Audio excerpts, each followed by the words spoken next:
Boom, boom.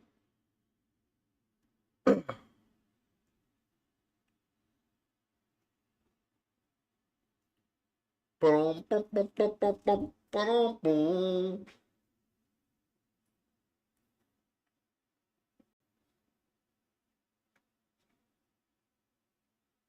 Bum, ba-dum, ba-dum, ba-dum, bum, bum.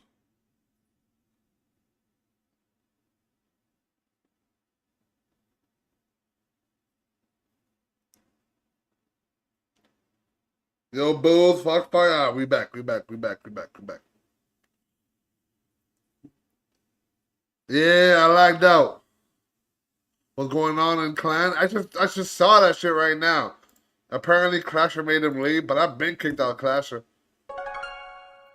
I think he got kicked out today. When I woke up, Luke sent me a message, so I kicked him out.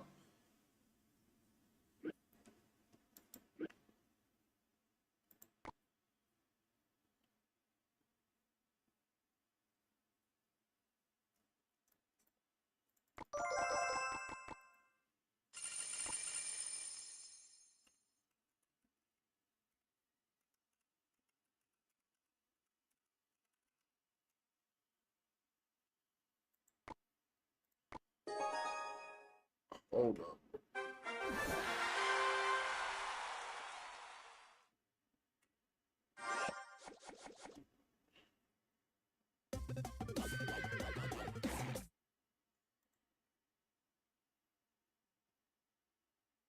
Some random bullshit for real? Yeah.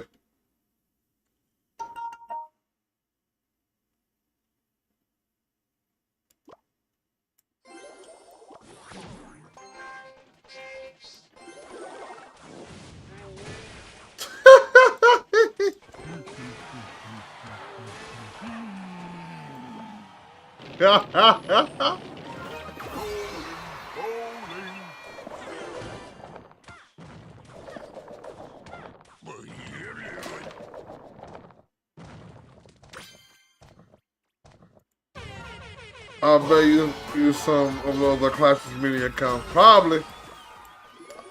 But I hope none of those are fucking co-leader, right? You give niggas the benefit of the doubt and they treat you like shit. You know what I'm saying? Fucking mega bitch, man. I can't wait for the fucking Ronin nigga to come out.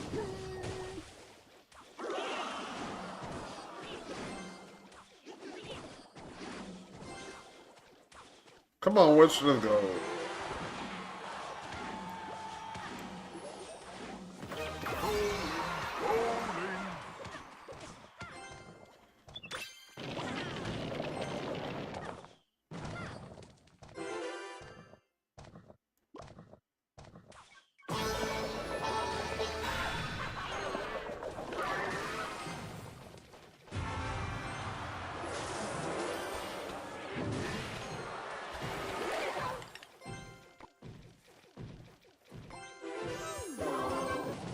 Oh, he wasted a log.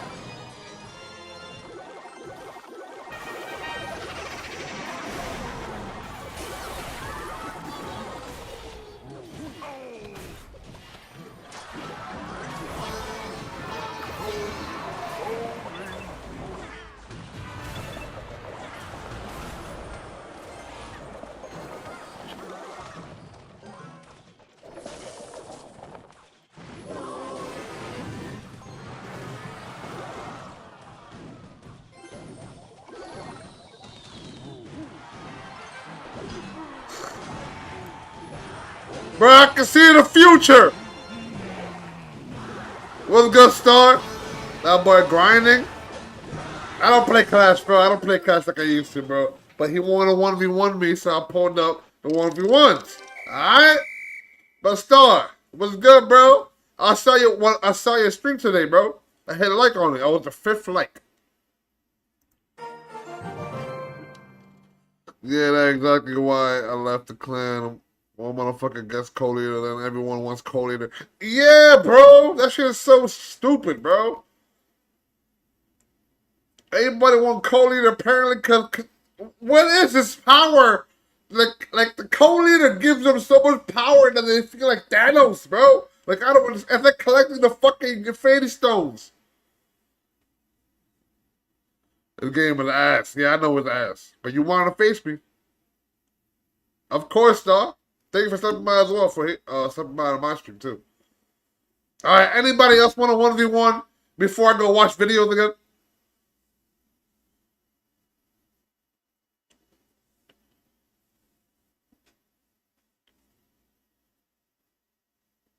Anybody? Going once. Going twice. Diamond Please Clan promo. You want a promotion in Clan? Wasn't we just talking about this shit? We gotta do it best of 3 on stream. Yeah, I'm down, bro. I'm down. I'm down. I'm down.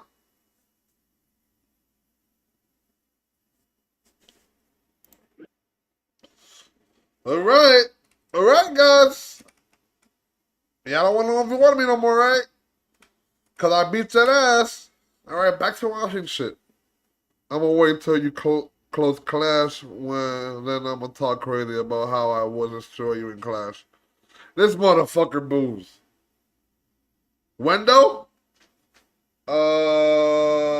I'm free every day. Wait, I lied.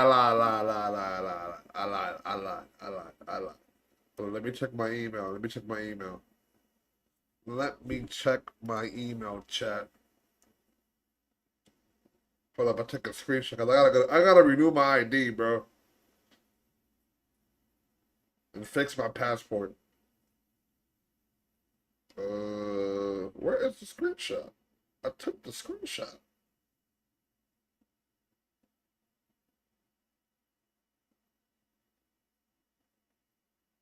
Screenshots.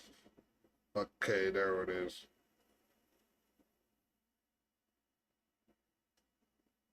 July 2nd. So July 2nd, I'm doing something on the 2nd. I'm free this whole week. What's good, Yesenia? I'm free this whole week, but the 2nd. Star.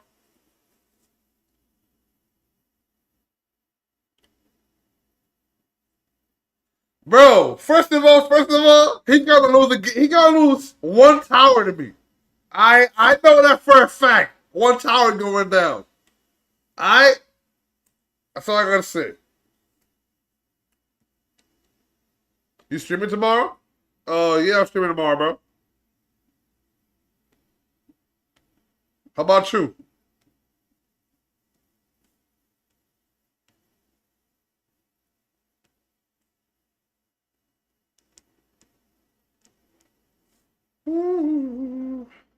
Well, I'm trying to put the chat on my phone again.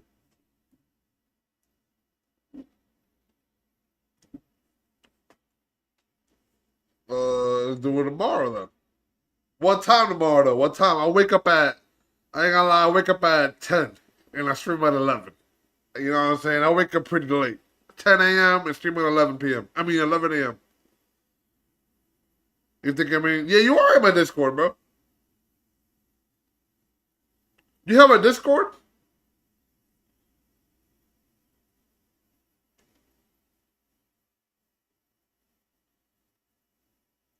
How is it 10 a.m. late? Cause when you open your eyes, you're supposed to be early bird gets the worm, right? Not 10 a.m. bird. It's cooking and chefing. You can talk about that. All right, but send me a private message, cause I don't know your account. Send me a private message. Not my shit is Yami or still Yami. The only worm you're getting is your bro? What the fuck does that even mean?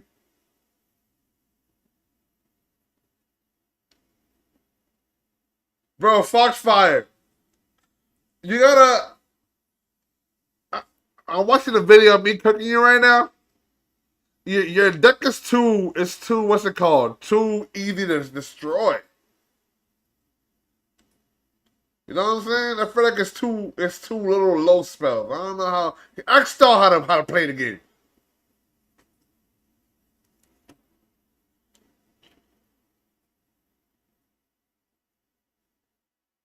Uh, uh Yo, Star, if you're still here, bro, out of curiosity, what did you get? What did you get on this shit right here? For the gift. What do you get for gifts?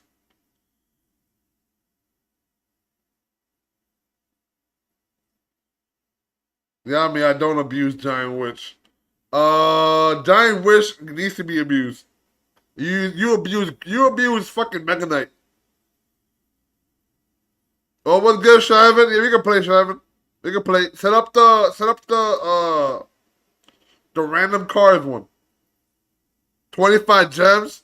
Bro, that's all I got too, bro. 25 motherfucking gems, bro. I feel like I've been playing the game for 10 years. You know what I'm saying? I feel like my account should be on top for 1,000,000 gems. Alright, that's all I'm saying. That's all I'm saying. That's all I'm saying. That's all I'm saying. That's all I'm saying. I don't want much. I just want 1,000,000 gems. That's all I want. Yeah, you can play too after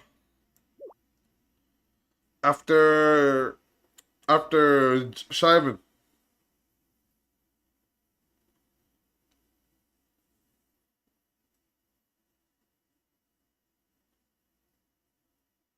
Super scam. Motherfucking fact, bro. The one, yeah, if I see a motherfucking YouTuber win 1,000,000 gems, I'm saying it's rigged. I'm saying it's rigged, bro. If I see a top YouTuber win 1,000,000 gems, I'm saying it's rigged. Cause them niggas don't give a fuck. They pay for the gems, then write them off on the tax form. They know what they're doing. They know what they're doing.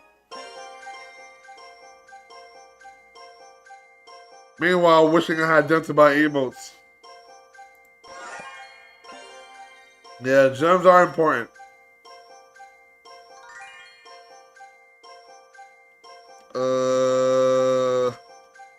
I think he picked Elite Barbarians.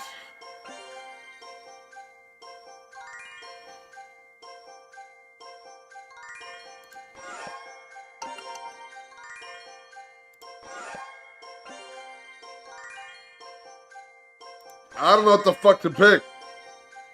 I'm gonna win with this deck, watch.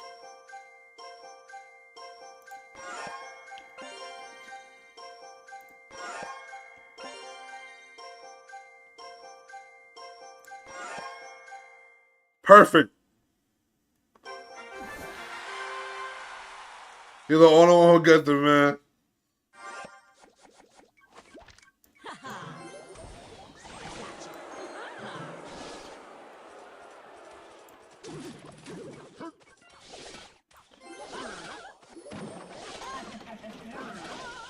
I need to get me a tablet or something so I can play it on the tablet.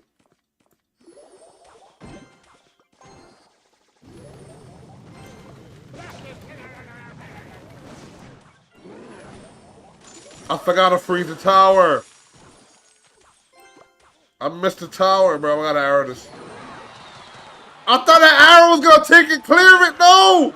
No, not yay. Boo! Yo, nobody saw that. Nobody saw that. Nobody saw that. Nobody saw that shit. Nobody saw that shit, bro. Nobody saw that shit. Trust. I'm gonna win this game right now. Hold up.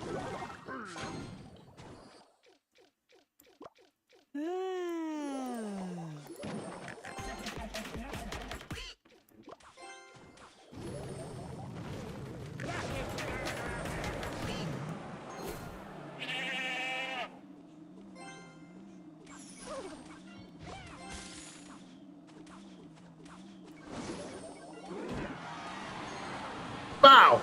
Bow! Bow! Bow! Bow! Bow! Bow! Okay. Okay.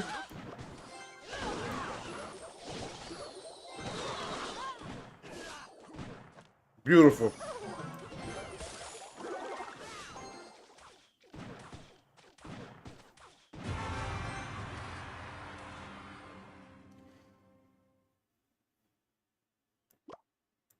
Yeah, his brother are like I like a 2000 Disney movie about twins that grew up in different parts of the city.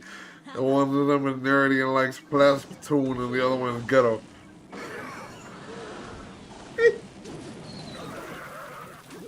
Yo, what the fuck you think this is, bro? What the fuck you think this is? You think that we the Wayne Bros? Or what's that movie, bro? What's that movie with the twins? They got separated and one of them like peanut butter on Oreos and shit.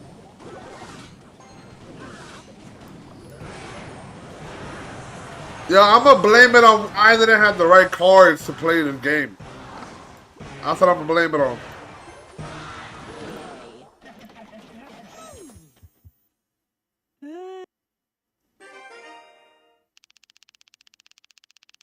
How about if you pin my shit, buddy? With Gorax? Copy and paste it again to send you, because I'm not scrolling all the way up.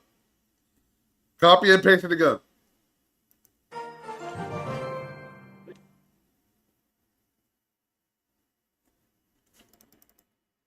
And motherfuckers, make sure to like my fucking shit, man. Make sure to like my shit, man. I only got one like in this bitch, man. Make sure to like my shit, man. Like my shit, man.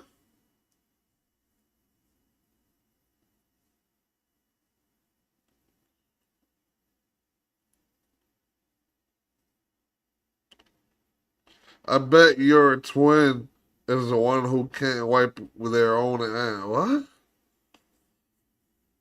There it is.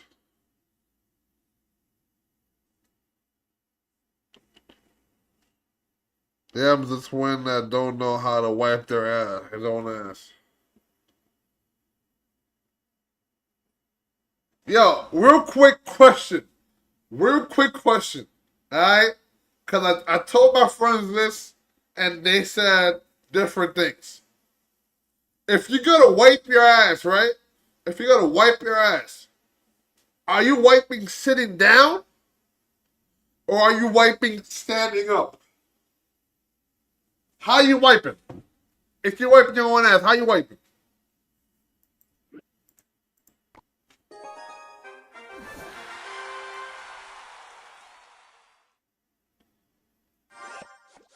Standing on my beans or in the breeze? I don't get what you're saying, Fox. What's good, Nick? What it do?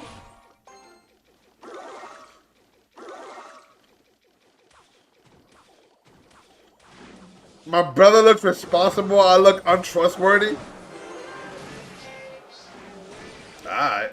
He is a responsible man, bro. He's like the opposite of me, bro. You know what I'm saying? I just live life. He thinks about it. I don't think about it.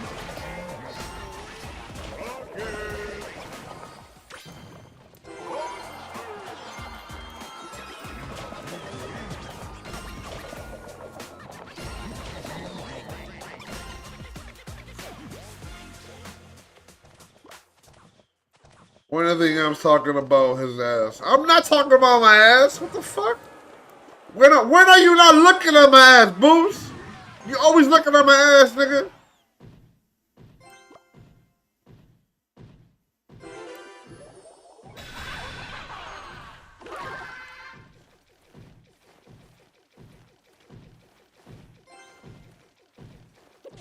Look at that. You're making my brother feel uncomfortable, Boost.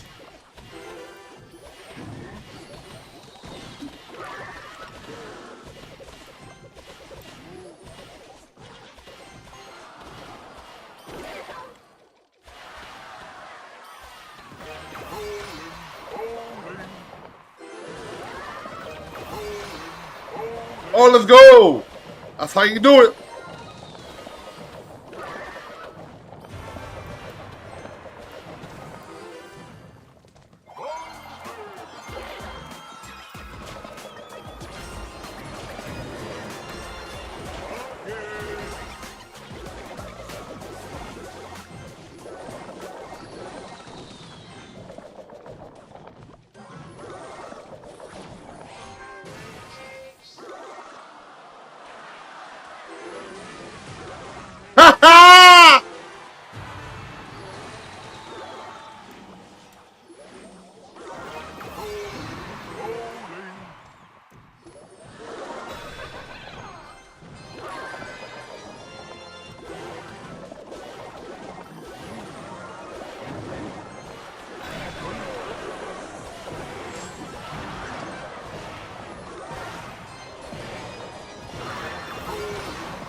He only won because he had a control. He had a smartphone. If I would have been on my phone, I would have beat him. If I would have been on my phone, I would have beat him. If I would have been on my phone, I would have beat him. If I would have been on my phone, I would have beat him. If I would have been on my phone, I would have beat him. All right, all right.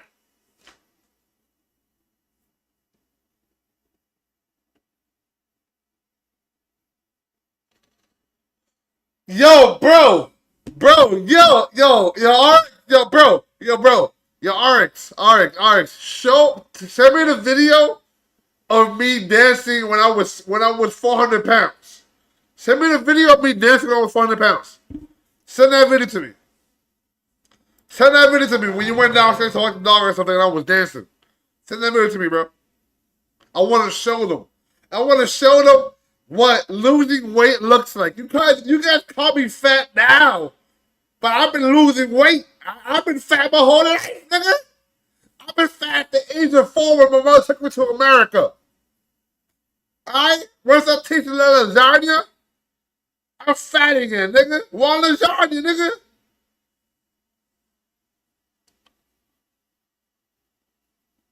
You on your computer? Sure, Simon, sure. Like your Twitch? Alright.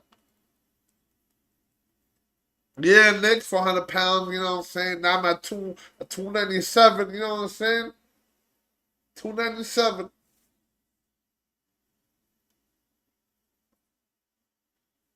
I like RX, he's cool, I like James.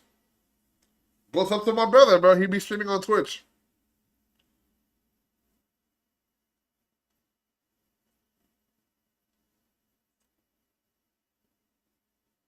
I'm gonna go get a job at Burger King instead of eating the menu. I'm never gonna work at Burger King in my life, bro. I'm gonna be honest. I don't like working at no fast food restaurants, bro. That shit is not for me, bro. I rather if I'm gonna work, 100%. If I'm gonna work, I'm gonna be a bud tender, which is probably not gonna happen because I'm not gonna work. I don't choose to work, but it's gonna be a fucking bud tender. Being a bud tender, I feel like I can handle that shit.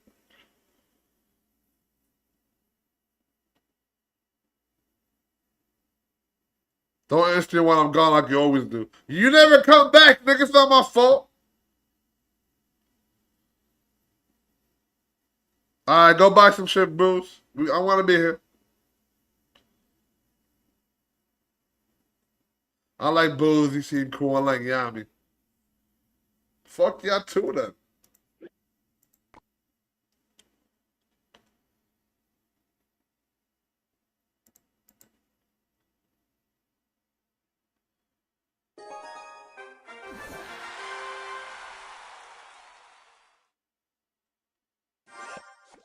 No, I don't. Nigga, you acting like I know what the fuck. You acting like I know what you're doing, bro. I don't know what you're doing.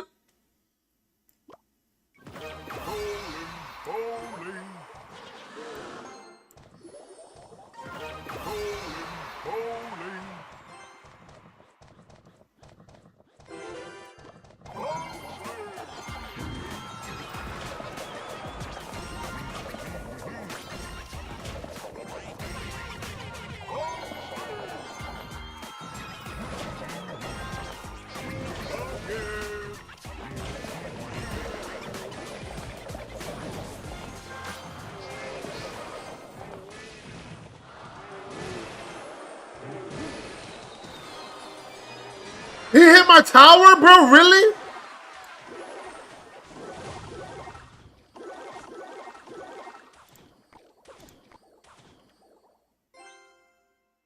You can't even read comments properly.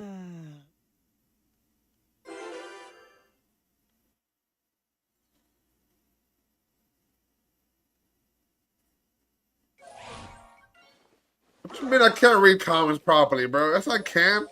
I scan through reading them in my head.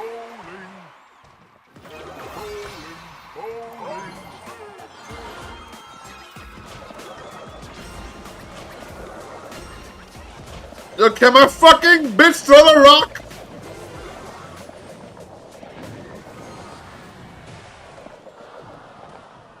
Oh, he almost hit the fucking...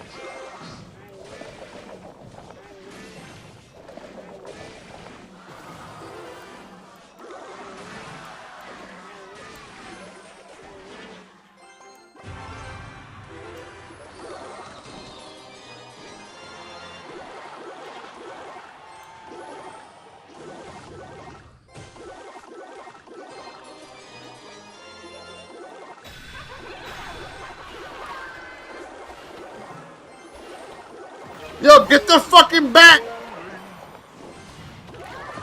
Oh, he fucked up. He fucked up. He fucked up. He fucked up. He fucked up. He threw the motherfucking snowball.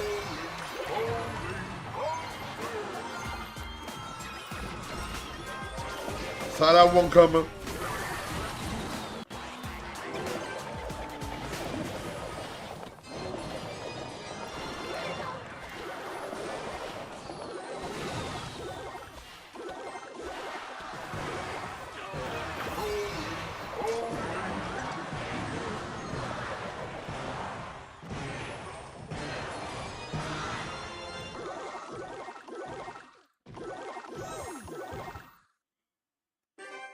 Flower Reactor does that shit too.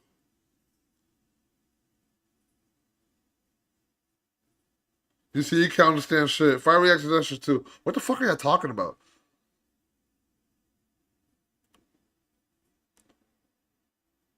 Walk into Dispo and ask for the hiring manager. The fucking evil witch doesn't die. Alright, I'm not playing no more. We're gonna react to shit. That's it, guys. That's it. No more Clash Royale. Alright, we gotta go react to shit. Cause that gets me bored.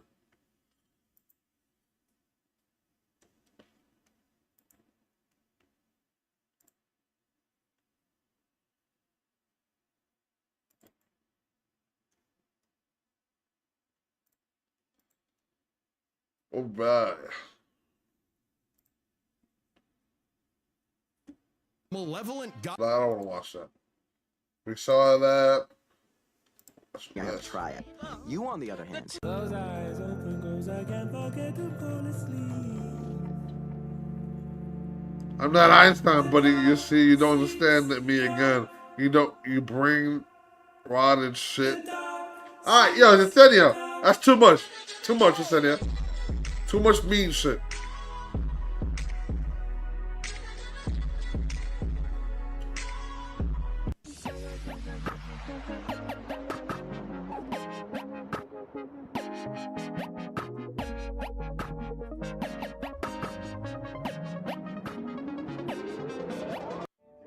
Like Hershey's, just tell me how you want your kiss.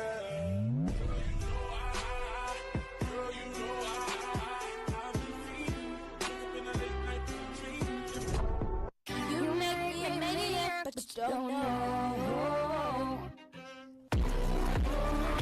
Baby, Bro, that's the guy, bro. That's the guy. I your baby number. Oh.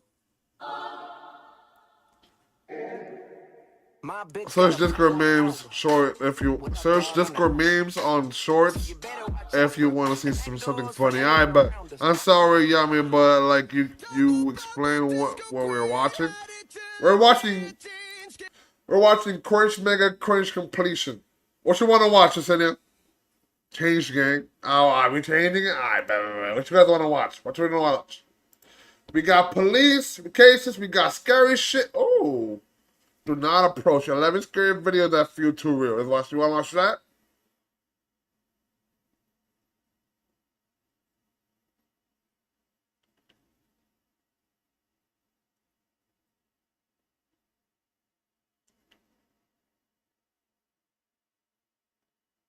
So it's Discord memes? Hold on, let me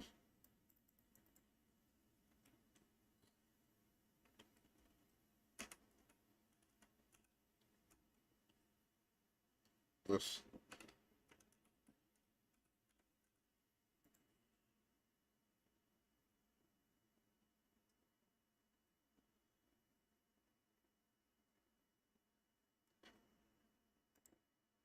I mean, who does that? Have you ever stolen anyone's children? Police arrest social media influencer after reports of apparent child abduction attempt. What? Huh? Have you? I mean, you look like you would.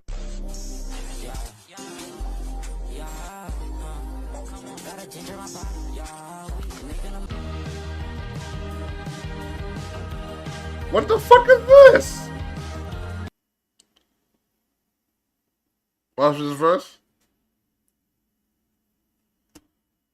Hold on, after this, wait, this It is was 40 Alice minutes in long? Somewhere. They say yes. Alright, once this hit 5 minutes, I'm gonna watch the other shit.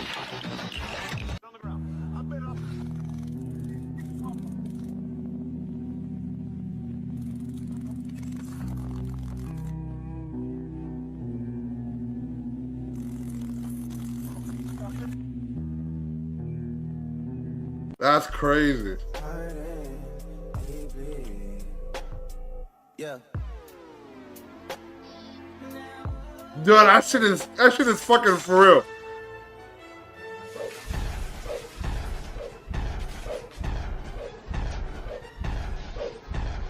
Guys, I'm so trapped. I have no umbrella.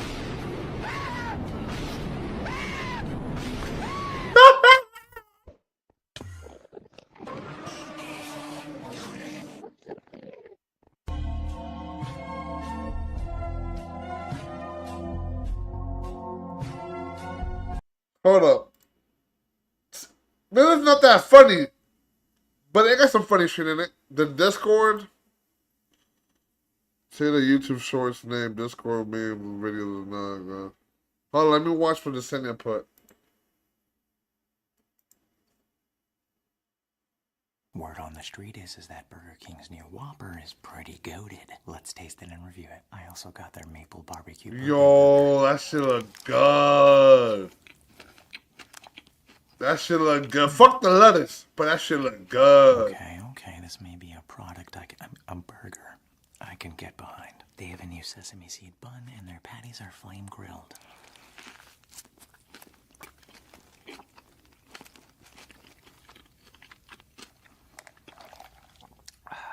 Diet Coke because I'm on a diet. Diet Coke is actually Wait, terrible onion for you. rings. Super crispy.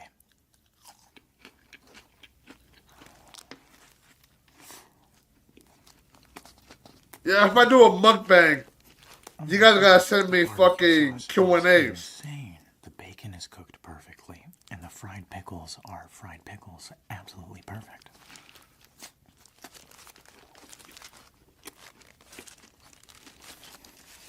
Oh man, dude, I am not usually a Burger King guy, but this is actually really good. Let's try their fries. I want Burger King now. I've never been a huge fan of Burger King fries, but they do the job. Coming from a fast food place, I'm shocked at how, legit this tastes. Damn, nigga. Relax. New and improved Whopper's getting a 9 out of 10. This is probably one of the best fast food burgers I've had. But this Burger King tastes like shit? Nah, Nick. Nah, Nick. The Burger King burgers are good, Nick. I don't know what you want about. This is a must. The Maple Barbecue Bacon Burger. Maple Barbecue Bacon Burger. The Burger gets a 10 out of 10, dude. This is probably my favorite thing, which is wild because I usually don't like barbecue.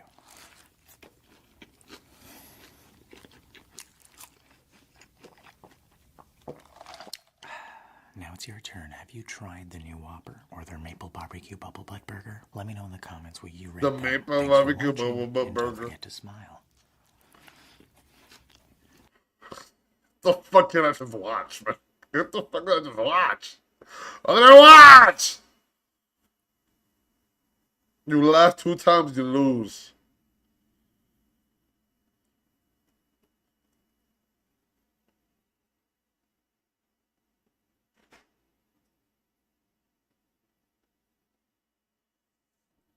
Oh my gosh. I'm not gonna lie, y'all. I'm fucking thirsty. What I ate today as a fatty. Hold on, I want to see this. What I ate today as a fatty. Good Good morning, baddies. Oh, okay. Got a strawberry sunrise Alani. I'm not gonna lie, bro. If she lose some weight, she be a 10 out of 10. If she lose some weight, chat, because she don't look bad. You don't look bad. She look like a BBW. But what the fuck? This bitch dipped the burger in the Coke. As a fatty. Hey. Good morning, baddies. Oh, okay. Got a strawberry sunrise Alani. Delicious. I don't know what happened to my audio here, but we tried the dot cake from Crave Cookies. It did fall off. It fell off. You on the like ground her, I once knew we it. ate I don't like her. Num num num. She don't look bad though. She don't look bad. For lunch, I'm dipping my cheeseburger in soda. Let's try the Diet Coke. Hold on, I gotta see the comments. Dipping in burger and soda is diabolical. Dinner time, we got sloppy ho. Your dog is so what's up cute. I with love Why also did it dropping like pen. Do a dollop of Bro. cottage cheese. No vegetables there. or It all fell apart. yeah. What are you eating? Sloppy Joe bowl. A sloppy Okay. Joe bowl? This is what you guys get. 10 out of 10 every time, though. What? Alright, you know what I'm saying? Send you the video. Alright.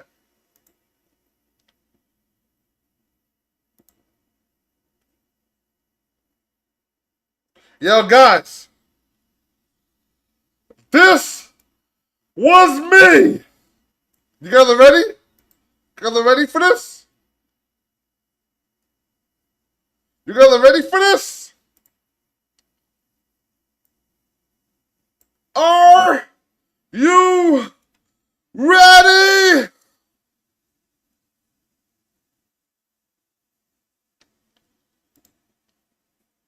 Wait, I'm signed in. Mom 603. Yeah, I'm signed in. Look at me right there. Who that? Who that, chat? Hey.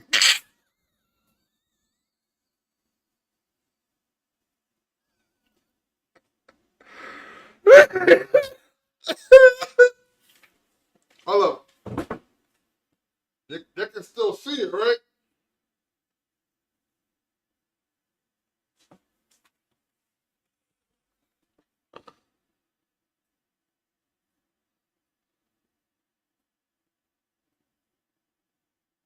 Talking about the girl video, by the way? Yeah. Shit not funny. You don't know who that is? You don't know who this is right here? This guy? That's me. This guy is me.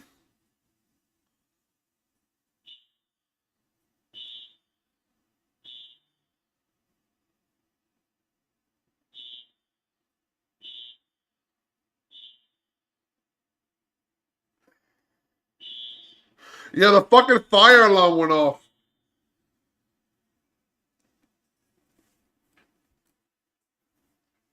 The fire alarm went off. I gotta go downstairs.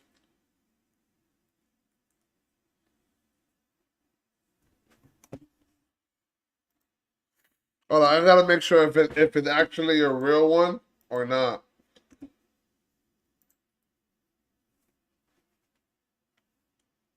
Yam's Whopper version. Safety first, buddy. Bye bye. Yeah, I gotta go make sure that shit is down. False alarm. Be right back.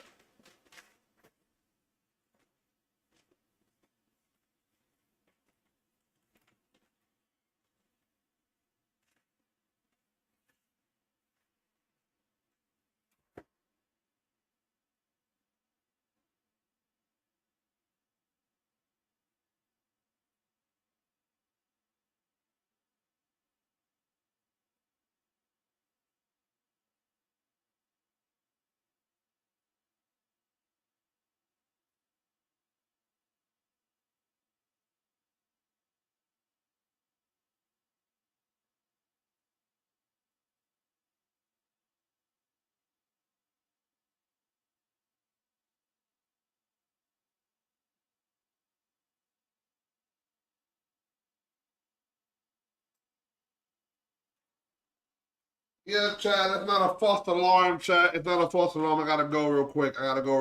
Not a false alarm. Be back.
Yo.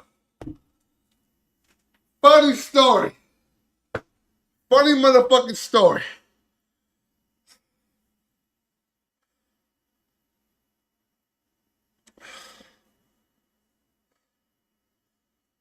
Holy shit.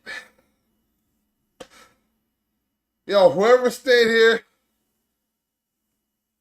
y'all niggas real. Alright, here's what happened. Everyone left except you. Damn, say you a real one.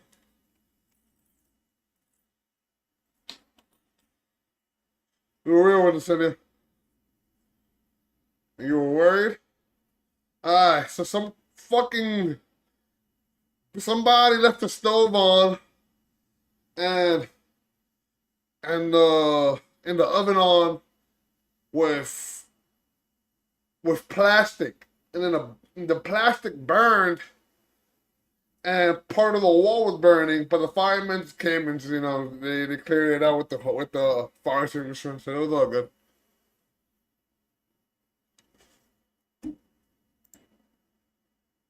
You trying to watch that, Ksenia? I got 25 views apparently.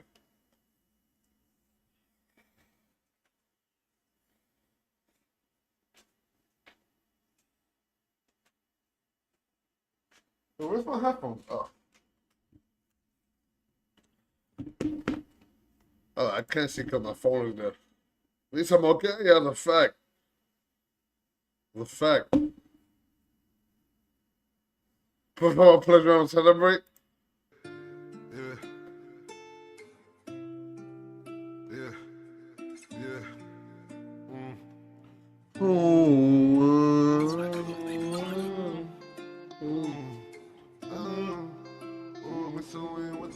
I got it. I mix it in with the liquor. Everything I do is for my pleasure. I'm done with your bitch, come and get her. Nigga, man, I'm against this paper. Yeah, everything I do is for me. I'm flipping lean. Shorty wanna ride this deep. Fuck the hair up, give me some money. A lot of y'all really sleeping on me. Yeah. What's up? What's up? What's up with that? Got a million. And it's not off music. Well, I'm turning on my phone so I can see chat. Cause I got this dope. She want some head. I told that bitch no. I don't fuck with that. I can't do that. But inside is deep. She rides it and she sucked it. She sucked this beat. I'm the dope man. I sell more than weed. Save yourself. Forget about me. Try to test me, fuck up yourself. Fucking family tree. Niggas wanna know what I see. Tell them I changed the weather. I be turning sunny. I see a lot. I see a lot. I changed the weather. I better turn sunny. Yo, Jay, is that Jay? Is that Jay? What's good, Jay? What's good, Shivan? Everybody came back? Everything is good, yeah. So basically, somebody left a stove on. Plastic was on the stove. There's a lot of crazy people here. They tried to cook plastic on the stove, and the wall got on fire. Some shit like that happened, and the firemen just sprayed it with the fire hose. Not the fire hose, the fire extinguisher.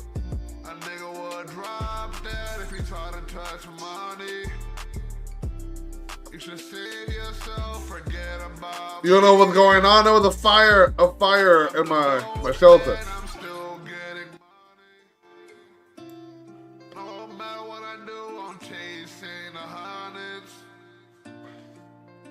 Cause I do it for my pleasure.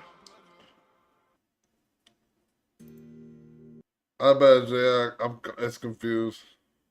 Hey, Breezy on.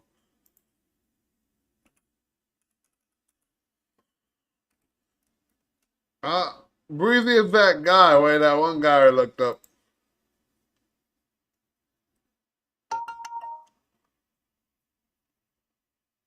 What the fuck is this? That's AI, bro, right? That's AI? No way that shit real. No way that shit real. That shit AI.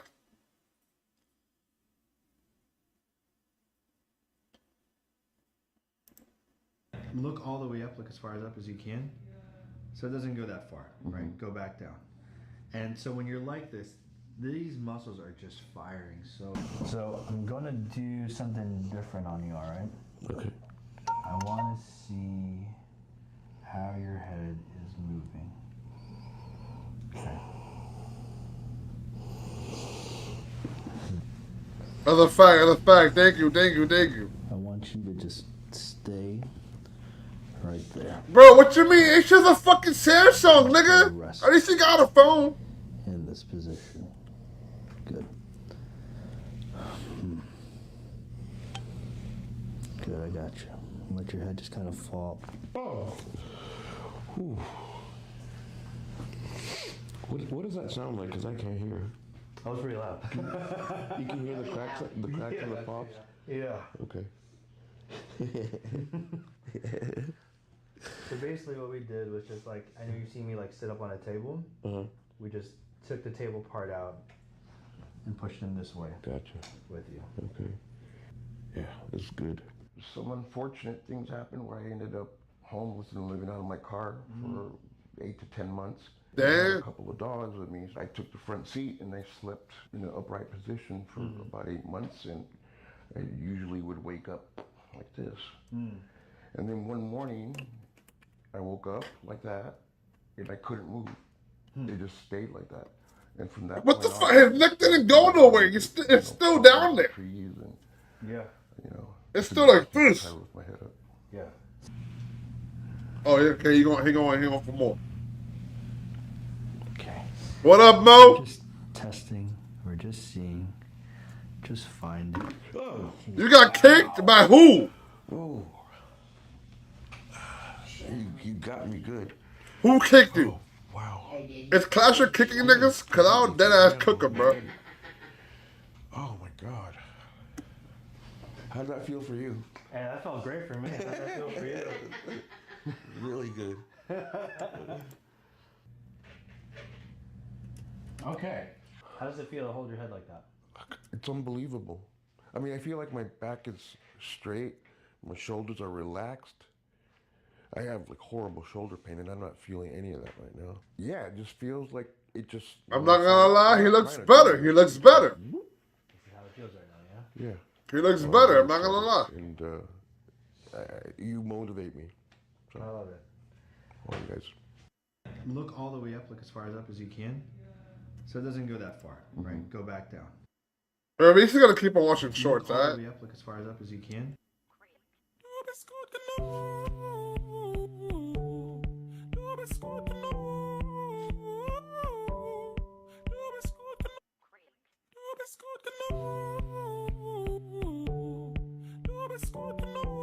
That's the best song of 2026. That's the best song for the summer. I just got to know.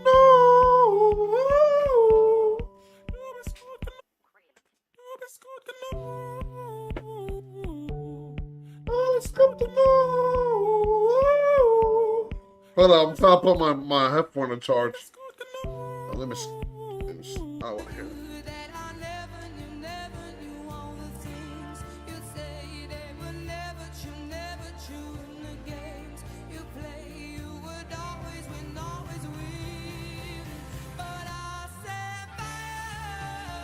Oh my God!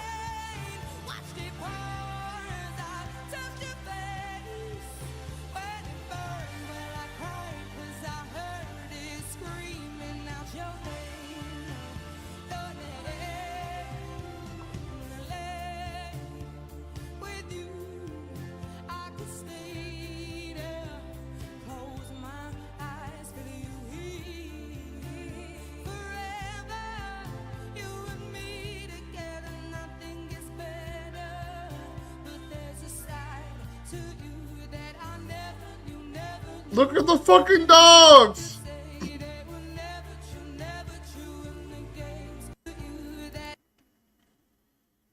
Either send an invite to or watch some Sweaty Clash. Alright, I'll watch the Sweaty Clash. I'm gonna send an invite right now though. I'm gonna send an, I completely forgot. I'm not gonna lie, I completely forgot. Typical, right? Man, copy.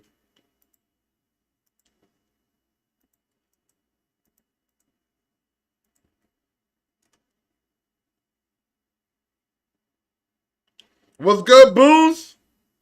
Yams don't want to take your shirt off right now for me.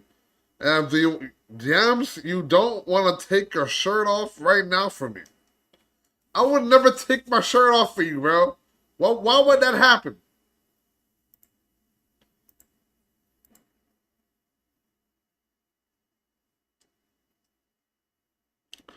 That nigga looked like he could go for a Whopper. Who, me? Cause I could definitely go for a Whopper. You want to challenge me? Yeah. Me? Yeah. Hold up. I can't dislike this video? That's crazy. Yeah. As a joke, I suggested to Marvel that I should go to a high school undercover. Right. And it was completely a joke, and Marvel took it completely seriously. I guess they didn't get my British sarcasm. Yeah, that. And yeah, so the next thing I know, I was like, had a backpack with a pencil case on my way to Bronx School of Science. Oh boy. Yeah, I went to school with a fake name and a fake accent. Bronx School of Science is a school for genius kids, right? Even the teachers didn't know that I was not a real student, so they would bring me up to the front of the class and be like, "What do you think, new kid?" I'm like, "I have no idea what you're talking about." So I sat at the back of a classroom next to quite a pretty girl, and eventually she's like, "So, dude, what's your deal, man?" I was like, "Well, do you want to know my secret?" Okay. I'm actually Spider-Man. I was like, "Dude, you're nuts, bro. You're nuts." I was like, "No, seriously, I'm actually an actor. I'm British, and I'm playing Spider-Man." And she didn't believe me. Of course she didn't believe you. That's a ridiculous story. I know. Yes. It's a joke. Alright, Sweaty Clash, right? That's what you want to watch? Yeah. You might want to challenge him. You ain't for real. I mean, it's not gonna be Why won't it put up any slurs on your screen? I don't know. It beats me, man.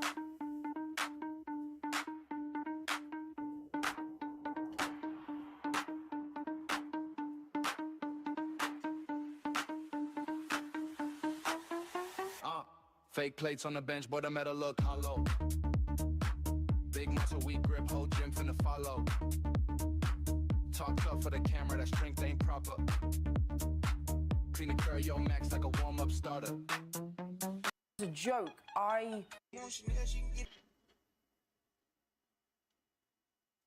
Yeah, you don't want to. Sweaty Clash. My gosh.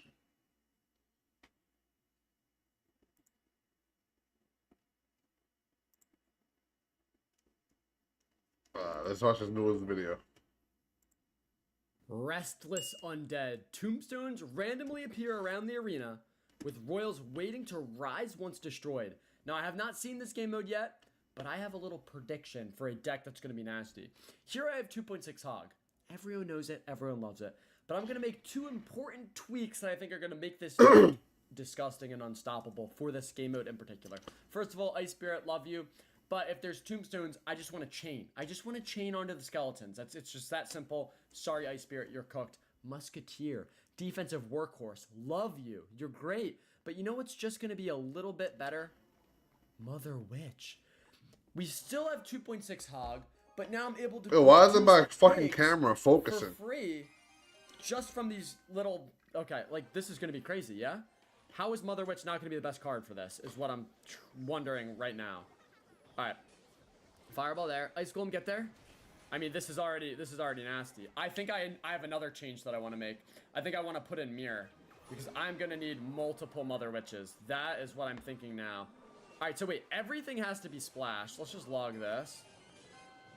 Oh wait, ghosts spawn in randomly too? I mean, let's go Mother Witch here. I don't know why you'd put Skellies down. You have to know I have Mother Witch, and I'm going to do this every single time. You saw that ball come down? That bowler ball? I'm very confused about why there's royal ghosts spawning in as well, but whatever. And okay, I need to make some changes to my deck. Bowler's overpowered. Heavy, okay, heavy. I don't even need Hog Rider. Hog Rider's a waste. Just need more Mother Witches and heavier units with like a giant Skelly maybe. Come on, Mother Witch. Okay, poison. That he did activate King though, but that's a nasty card. Okay, this is interesting. I didn't know about the ghosts. I didn't know about the ghosts, to be honest. To be fair. To be fair to myself. So, that's just not fair. But, I think I'll win this game, even though he has Bowler. I like how he has the... And we'll have the grossest the shit on the side. Look, like, he has the thing over here. Right. The cards. Okay, and then he has this on big screen. That's pretty cool. I wonder how he did this. Alright. That setup looks pretty cool.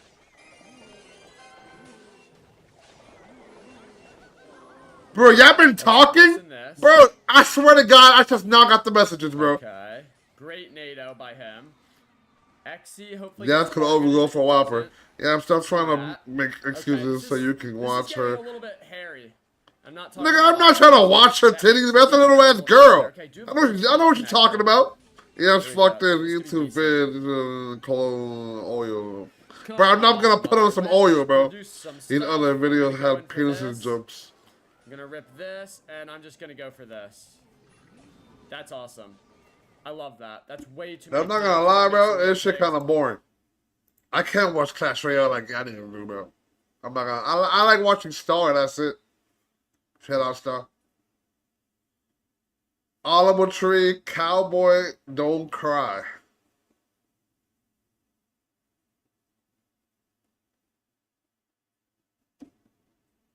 Scary goes for the I'm trying to see. The following video was recorded during the day by a woman who is already on edge before the clip even begins. According to her own description, she is not reacting to a single incident, but to something she has been seeing intermittently since she was a teenager, something she says has appeared across multiple years and never quite behaves the same way twice. The camera is pointed toward a second floor window area, and at first glance, nothing appears unusual. I saw until something move. Shifts. Watch.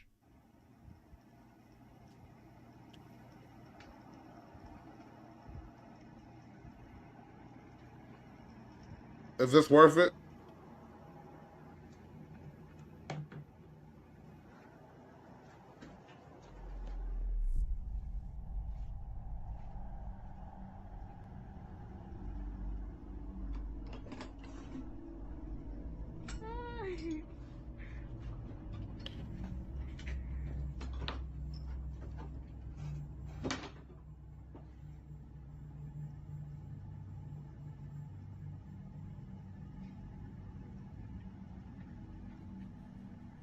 I think that shit is real.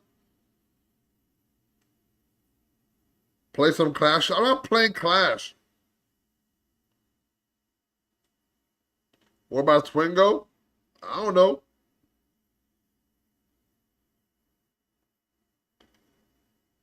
But I'm not playing Clash, bro. I already played Clash.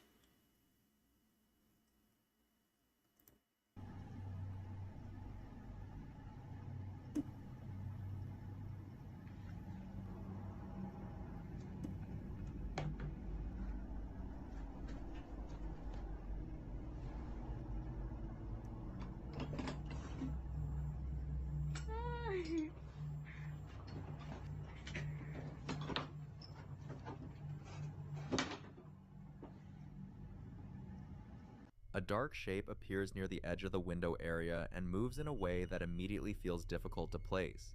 She explains that there is no physical space outside that section of the window where anything could reasonably walk or stand. No balcony, no ledge, no walkway that would allow a person or object to appear in that position. That detail is what has kept this footage circulating among viewers, because it removes the simplest explanation of someone physically passing by. In her own words, she first began noticing this shadow when she was around 14 years old. Over time, she says it appeared intermittently. Play some Overwatch? Consistently. Yo, Booze! For years Booze! turning again without you know I like playing Overwatch, Booze! She mentioned Generations was in 2019. You know I like playing Overwatch, bro. Is that a request? Is that a request? Because I'll play some She had Overwatch. something particularly unsettling about that time. According to her, her grandmother, in her final months, also saw a black shadow inside the house. In various cultural beliefs, shadow-like presences are often associated with omens, transitional states, or Bro. entities that exist on the edge of perception. I haven't appearing used more this frequently account. during It's my emotionally first charged ever Twitch periods in a account, person's guys. life. Should I go back to She's Twitch? seen what her grandmother saw. I said I'll be back. Should I go back to Twitch? 110 followers. The following video was recorded by a woman. I who can't says see she my ended up in what's followers? Considered the most haunted room of a building entirely by accident. Alone. Overwatch. Why, the last game I played was Overwatch? She had a camera and a silver Panasonic That's crazy. Echo voice recorder with her, and from the moment she stepped inside, something Yo, felt Booze, look at me. There's any- Booze, look at me right there. That used to be me, Booze. Feel free. Look at me. Hey, hey, hey, hey, hit him with it. Hit him with it. Hit him with it. Hit him with it. Hit him with it. Hit him with it. Hit him with it. Hey. Am I alone in here? Watch this, Yams.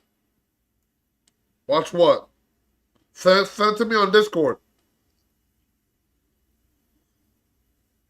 Am I safe in here? Hold on, what the fuck is she talking about?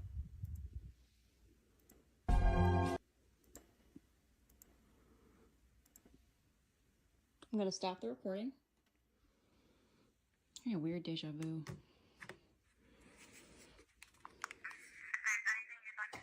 Oh, Jesus. What? I ain't see shit.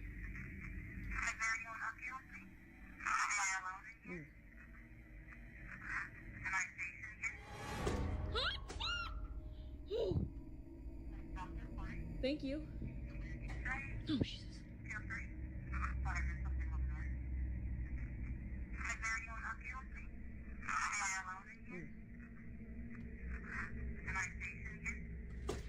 Brother freestyling yours. Send it to me on Discord. An electronic voice phenomenon. You heard, A faint, Shyman? distorted whisper that sounds unmistakably like the words, "Go back." And almost immediately after, a satanic book on the second shelf from the top falls flat on its own, landing with a loud, clear thump. Nothing touches it. If you watch the shelf in the moments before it happens, everything is completely still. No vibration, no one nearby, no obvious cause. EVP recordings like this one have divided people for decades. Skeptics argue that audio pareidolia, the brain's tendency to find patterns in noise, can make random sounds seem like words, especially when you're already on edge in a dark room. But others point out that the Chatterbait? What the fuck is Chatterbait? What the fuck is that? Do what you gotta do to get more viewers? I gotta start editing my fucking YouTube videos. That's what I gotta start doing. I'm low key slacking right now, bro. I'm low key slacking. I gotta start editing my not editing, but chopping up my wins on Overwatch. Cause my last video, how much did it do? Let's see. My first ever Overwatch video in a long time. Right here. It got 40 views. This shit is climbing. You feel me? People are watching it. So I might as well keep doing it. You know what I'm saying? It's about to pass this shit. And this one got 20 views.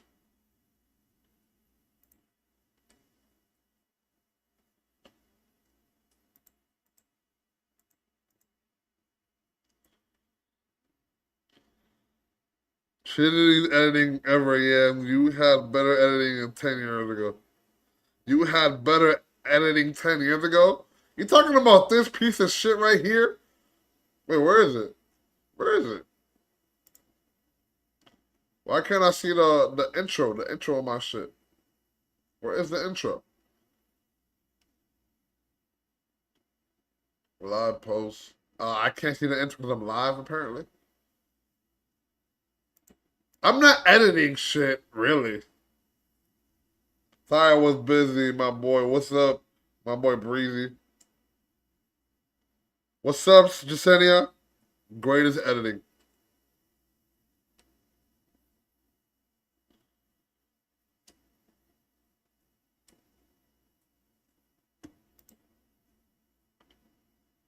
Hold up, Shavin. Did you send me the video, Shavin?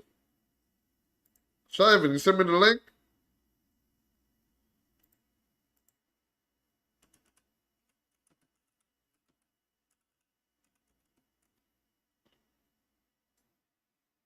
What are we doing? We're just washing shit.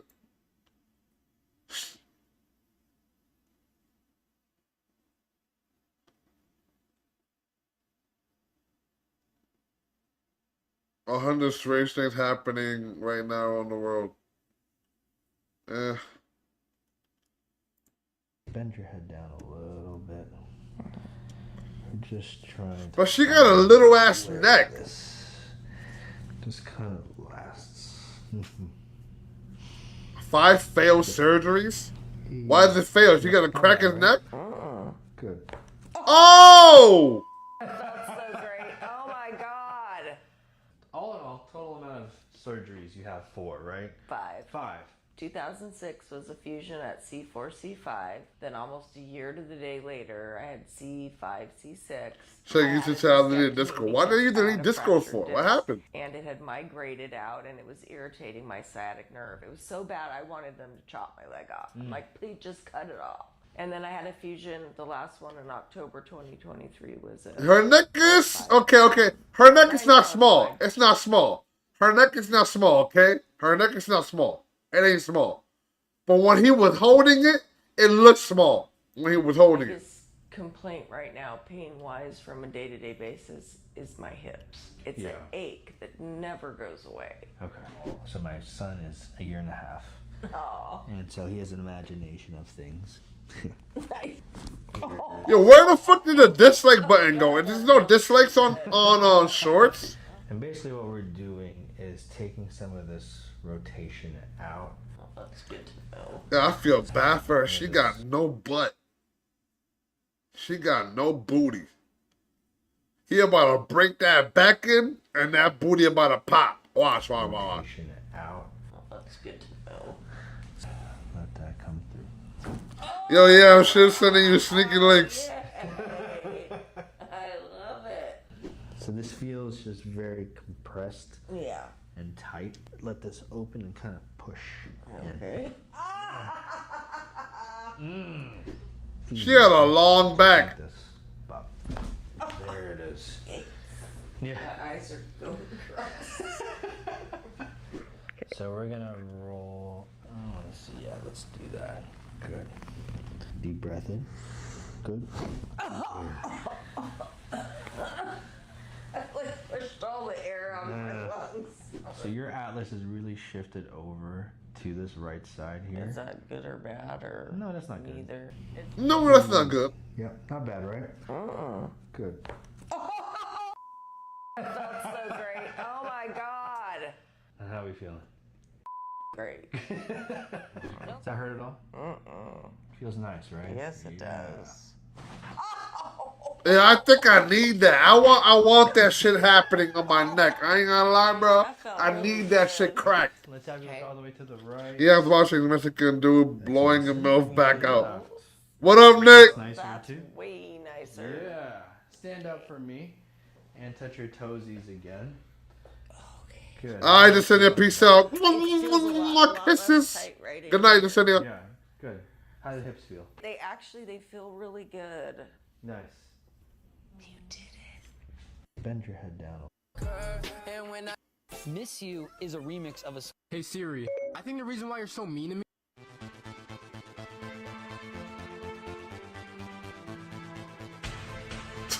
What the fuck am I watching? Okay. Okay.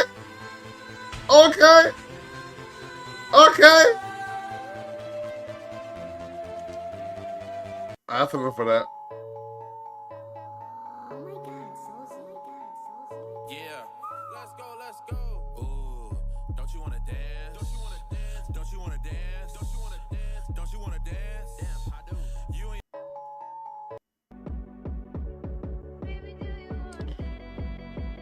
Peace out, Yesenia.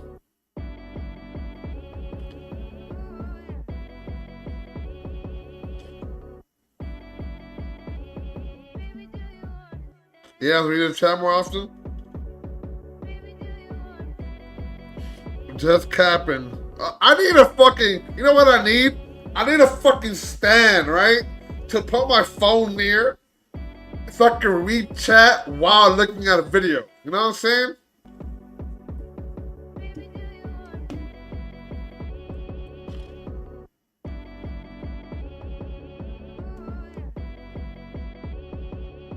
Damn, bros. Why you saw my Motorola?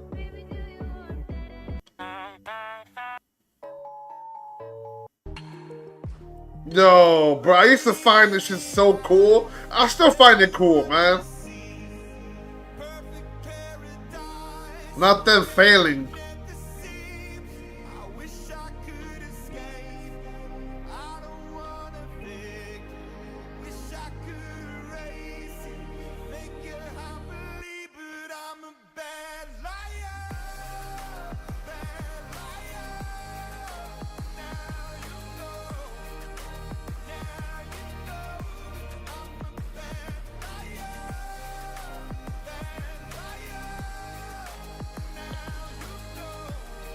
Alright, go brush your teeth. Go get some pearly whites.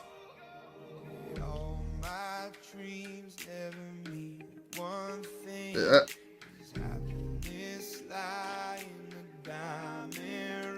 You can't do that shit. The fuck you mean? You can't do that shit. Come on, Nick, be for real. Oh!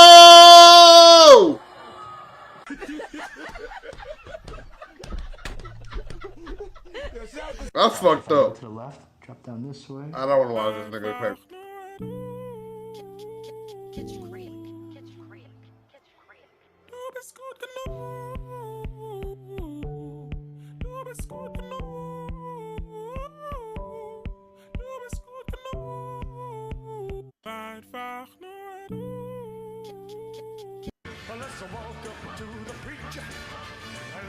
Yeah, that's how you know you're old. The fuck you watching? What you mean, bro? Behind your head, like. Hey, you! What song are you? Yo, I seen this guy dance his way up to like 100,000 people, bro. 100,000 subscribers, bro. I saw this nigga where he was getting like 2 likes. Now look at him go. Hey, hey, hey. Hey, you! What song are you listening to? Yeah, I mean, you're pushing 30, not gonna lie. Yeah, not gonna lie, I'm pushing 30, bro. I'm pushing 30, bro. That's for gatekeeping. Now tell me the song. Don't make me use Shazam. Oh, that's good to know. Oh, that's good to know. Hey, you! What?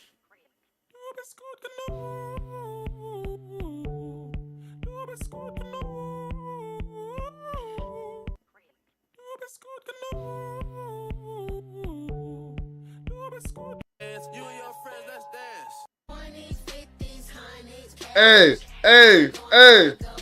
Go get it. That's why we all dying in the streets. Cause these niggas don't catch niggas, they just dance. Dance. Get a job? Never. Never. No cap. No cap, bro. I used to work all day when I was a kid, okay? Alright. Let me be.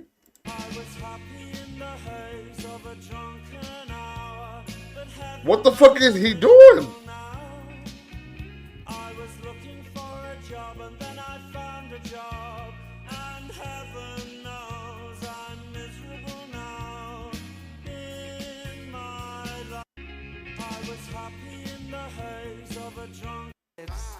Slanging Chile in the pouring rain. Baddest Sancho in the game. Yeah, let's go. Yeah, my shorts ain't that good. I fucking hate everybody hates Chris. What the fuck? What's wrong with you? That's the best. That's one of the best shows alive. I said that on Discord. Okay.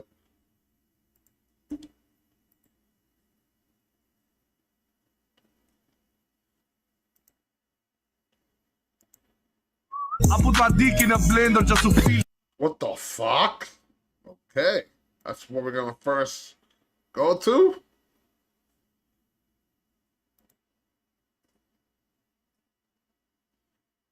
Why are they not responding?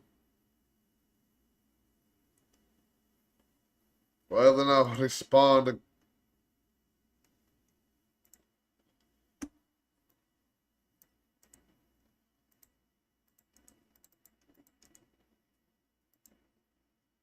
Don't you wanna dance? I put my dick in a blender just to feel something. Ever since my wife left me, I can't feel nothing. So I put my dick in a blender just to feel something. Yeah, Simon.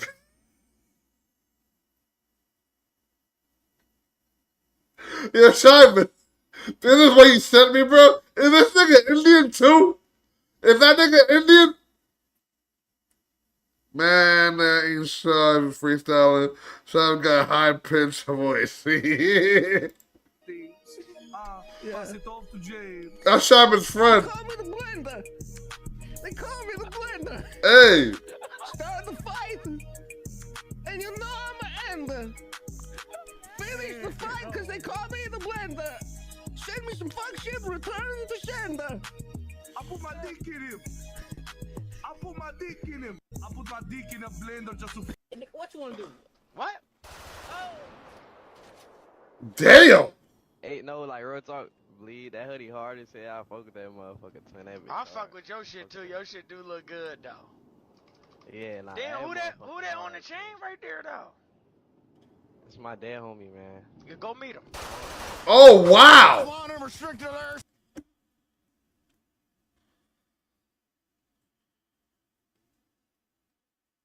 Nigga said my mic wasn't working. Nigga said my mic wasn't working. Good morning, everybody. You already know what I'm about to be on, so I don't give a fuck about nothing you other motherfuckers. Yo, like, what the fuck is you doing, bro? Like, for real, like, what is you doing? You got tats all on your face. You look dirty as shit. You need a haircut. Like, what the fuck is you doing, bro? You even got $100 in your pocket? Do you? Like, what are you doing? Like, is you really out here getting to a fucking dollar? What car are you driving? Are you driving your bitch shit or one of your bitches shit? Like, what are you doing? And that chain, it's not adding up. Like, it's making your neck turn a different color. Like, I can get you a job. Do you want to work at Walmart? I can get you in there. Like, they start at $11 now. Like, we can really get you in there. Like, what is you doing? Hell no. I would never work. I would not even touch work for $11 an hour, bro. Never. Motherfuckers in the window saying everything that Yami needs to hear right now. What up, 301? We should watching shit, 301. You ever read this thing I said? Hold on. Just want to dance? I mean, let's watch some scary shit. It's that scary time.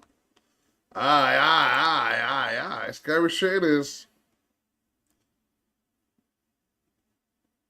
Oh, I thought that was for free. Yo, guys, can I watch a free movie on stream? Can I watch a free YouTube movie on stream? Can I do that? Can we always just watch a scary movie for free? Is that a thing? Or am I gonna get banned for that?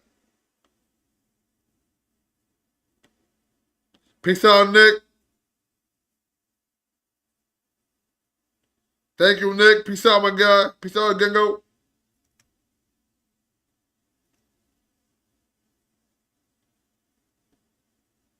Queso reacts to creepiest video on the internet.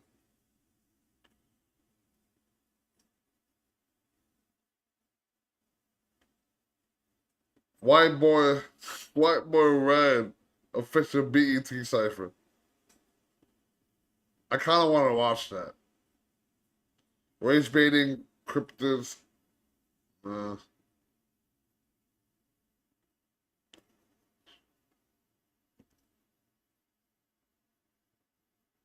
What the fuck is that brain? You see that brain? What the fuck is this thumbnail? What the fuck is this nigga's brain shit? That nigga sliding on his own brain.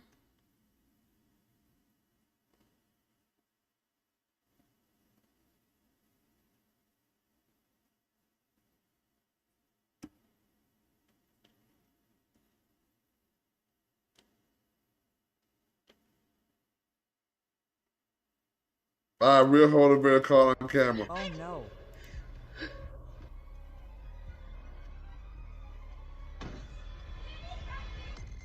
This stop takes us to the story of Chelo, a woman whose life took a terrifying turn after a seemingly harmless purchase.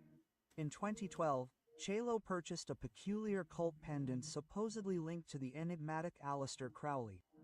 Coincidentally, around that same time, she was struggling with addiction. Since then, a series of inexplicable events have been her constant shadow. But the most alarming one happened recently, on June 5, 2025. While Chelo was 2025? at home busy washing the dishes, strange noises alerted her from the hallway.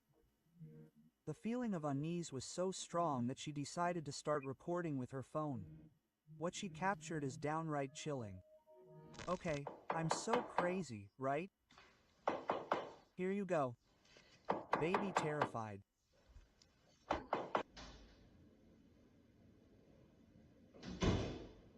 What?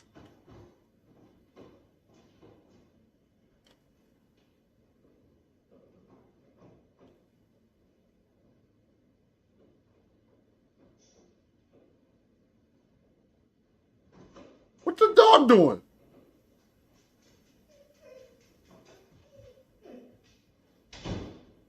The dog isn't even scared.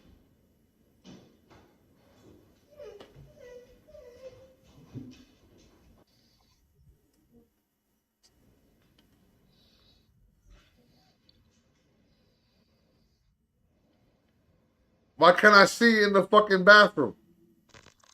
First there were some knocks, then the door at the end of the hallway began to open and close on its own over and over again. Her phone's camera would blur and shake inexplicably, but what really put her on alert was her dog's reaction, who ran off in terror and whimpering. Chelo is convinced that something is connected to her, something that follows her everywhere. This clip was I don't wanna recorded be that overnight shit. in the quiet kitchen of a home. The woman who lives here says she often feels like someone or something is watching her, but tonight she managed to capture the terrifying activity on camera.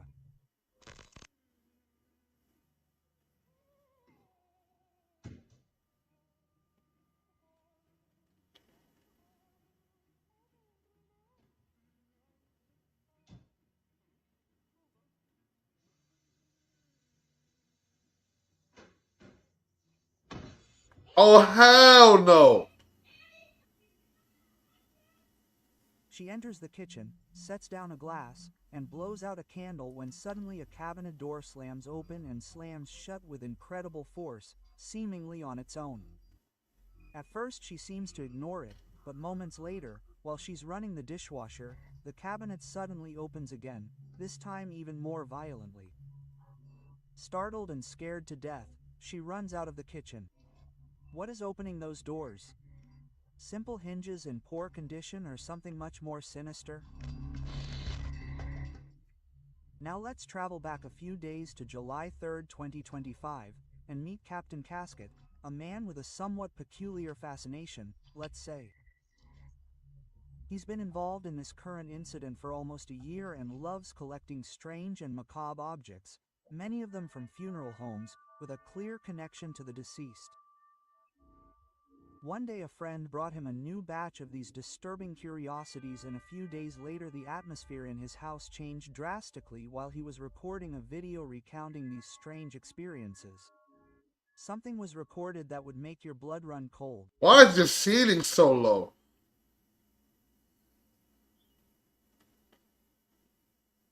Had anything happen here? I've never once thought that there was any kind of like haunting stuff going on or ghost or anything like that.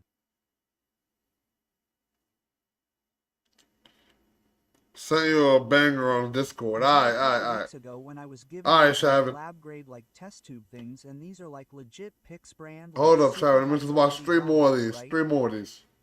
I'm not gonna watch the whole thing. Came from a funeral home.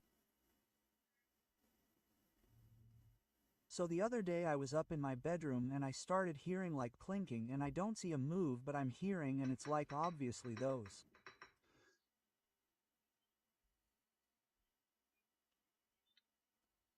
So I didn't think too much about it, and then a few days after that I start seeing like little shadows in the side of my vision, right?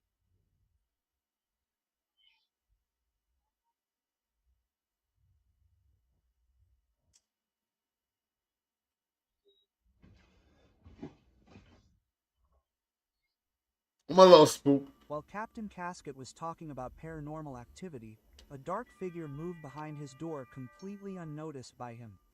Shortly after, he picked up some strange voices that echoed throughout the house. Nah, I'm gonna go watch what Sharon did.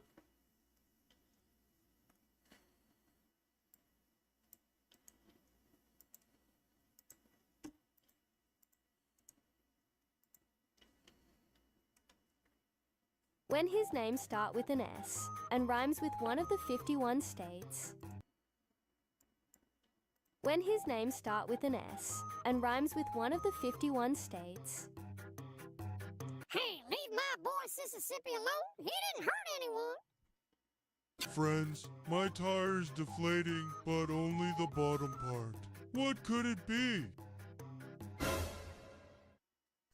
Just turn the wheel where it's inflated. Okay, that's it. I'm getting a buzz cut.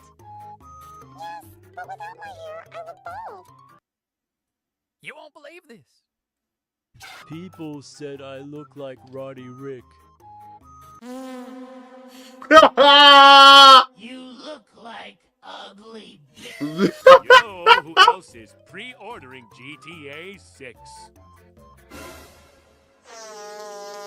Me getting my first period at 8 years old. I haven't got mine yet. 17 male, by the way. Should I be worried?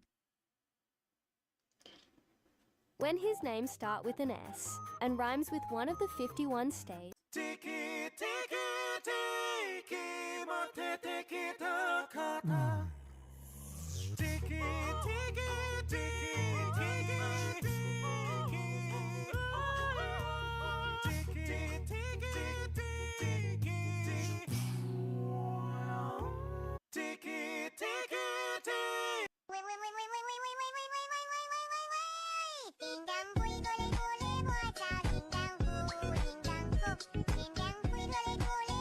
Look how cute they are, man. I want a cat. Yo, yeah, I want a cat. I want a Winnie Kitty cat. So when my mom found out that she was pregnant with me, my dad was like, I'm either going to break up with you or you're going to have an abortion. So after that day, when I was born, he just never came back into my life. Well, your dad really thought you loved him. You're right. He did. So when my mom found out that she was pregnant with me, my dad was like, I'm either going to break up with you or you're going to have an abortion. So after that day, when I was born, he just never came back into my life. Well, your dad really thought you loved him. A little big 26, Sharon.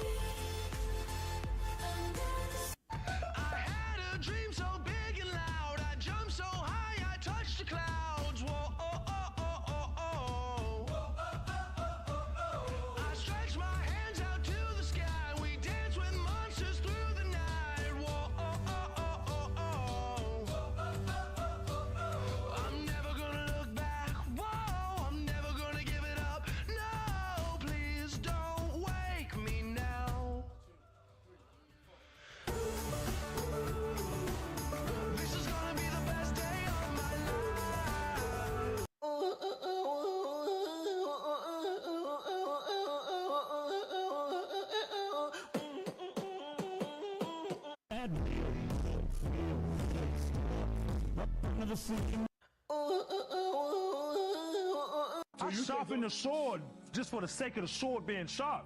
I don't sit here and wait for the war to get started. James L. Washington told me that. You prepare for war in times of peace. Right? Why y'all think I'm sitting here retired? No, it's sharp, I swear. So if somebody comes to the gym and they come in a brown bag and they got 50K, they say, hey bro, one-on-one. Tell them to keep their money and burn their ass up for free. Nah, you gotta get the money, B. Who gotta get the money? You!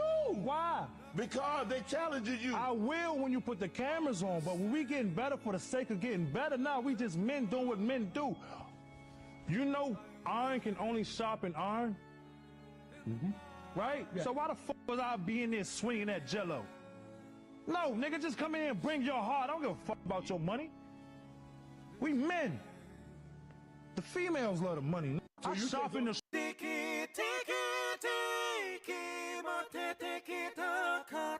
Ew!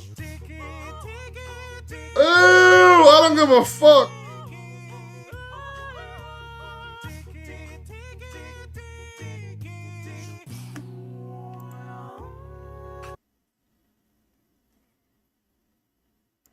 What?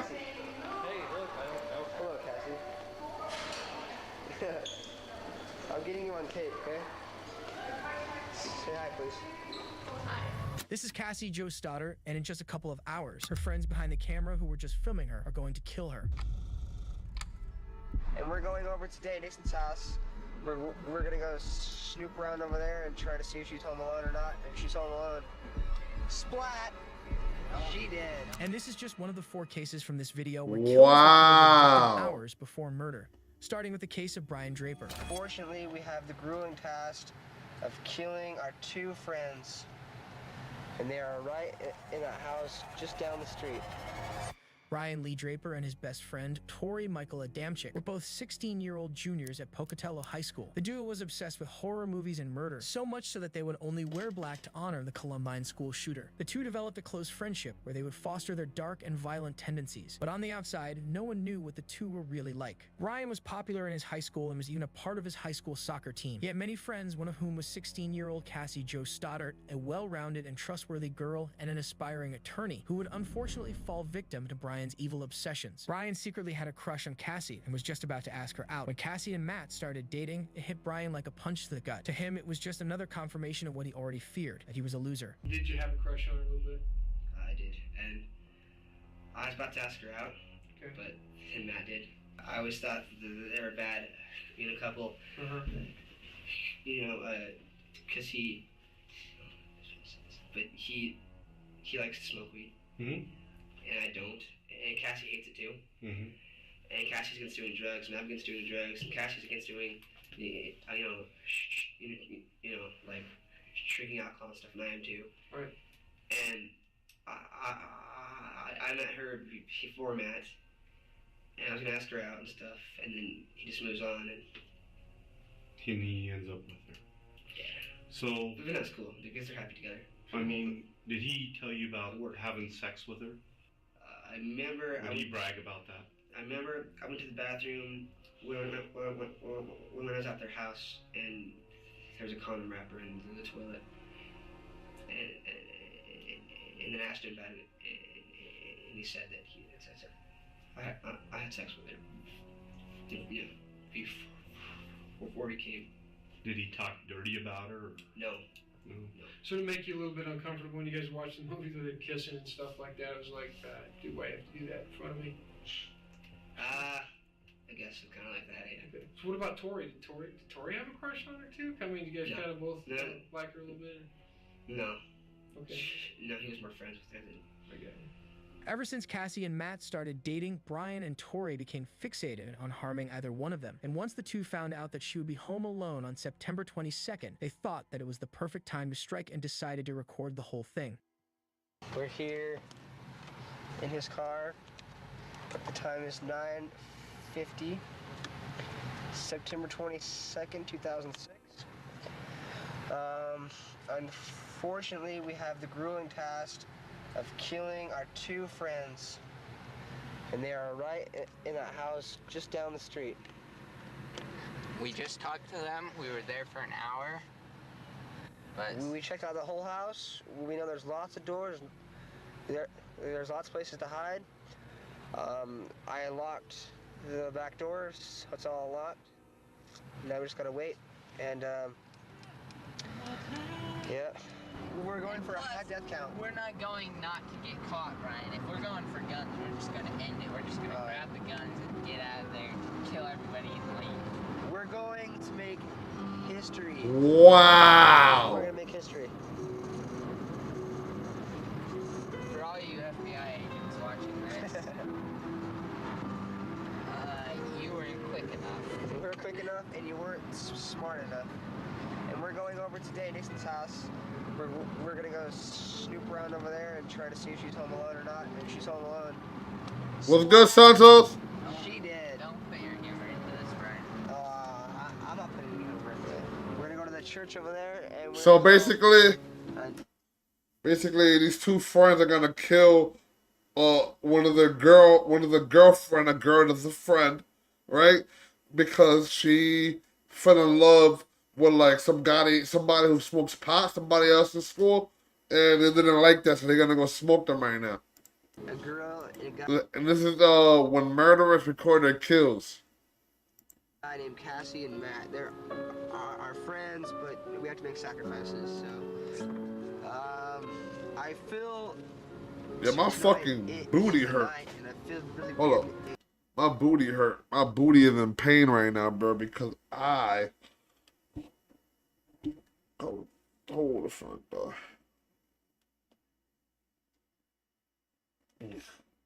My booty is in pain because there's no cushion in this wooden-ass chair, so I'm not going to get my pillow and put it as a cushion.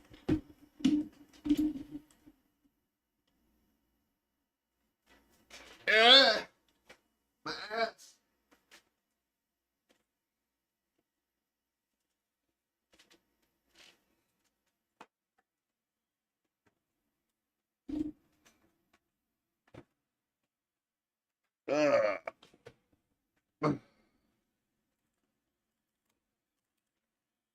Alright, I'm back.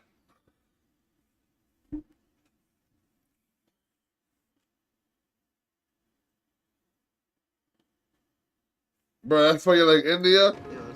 There's never been a school shooting in India? Never? and stuff, and I feel like I want to kill somebody. Throughout the whole vlog, the two kept joking about the crime they were about to commit and even tried to justify it by saying things like, murder is only wrong because it's illegal and socially unacceptable. From the haunted footage alone, it seems like they had no regard for human life and thought of themselves as better than everyone else. They even went as far as to brag about the crime to the supposed FBI agents watching. As Put the a recording pillow on continues, we and gain yummy, more bro. insight into the so-called justifications of two soon-to-be killers. I feel we need to break away from normal life. How bright is this light? Because, let's put it this way. Parents, along with their parents, and so on, taught them about God, Jesus, the whole bullshit line. I'm sure you guys believe in God as well. I realized when I was in 7th grade, you don't believe in Santa Claus or vampires or werewolves. They're used to metaphor not to let... They teach their kids back in the 1800s, I learned this in English class, about... No, that shit doesn't happen. Even if it happened, it would be very rare, like maybe one or two in the past 50 years. Nah, that shit happens a lot over here. God is basically the same way. Yep. Trying to get people to do good, or else, so-called, you go to hell. And we're obviously going to hell if it's real, but you know, who gives a shit? Yeah, and why would you but say it's not real. It's not real, because it's so blatantly obvious it's not real. But Are they high or are they just fucking sped? Their parents teach them, and so it's so hard for them to let go of it because they've been taught their whole life. They're also taught that things like killing people and other thing is wrong. The only thing that it's wrong about is because it's breaking the law, and the law is only wrong. The law natural selection, dude. Because natural selection. That's all I gotta say. There should be no law against killing people. I know it's a wrong thing, but I know it's a wrong thing, hey, but hell, you restrict somebody from it, they're gonna want it more. Exactly. Goodbye, camera.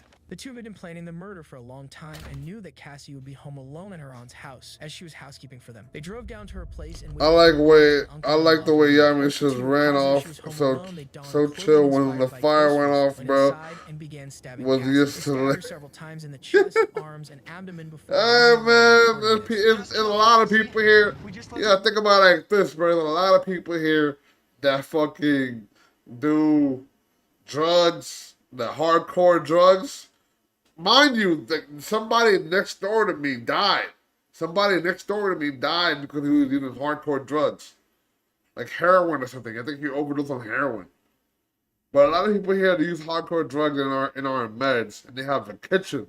So they be leaving that kitchen on for no fucking reason. They be leaving the stove on for no reason. Your house.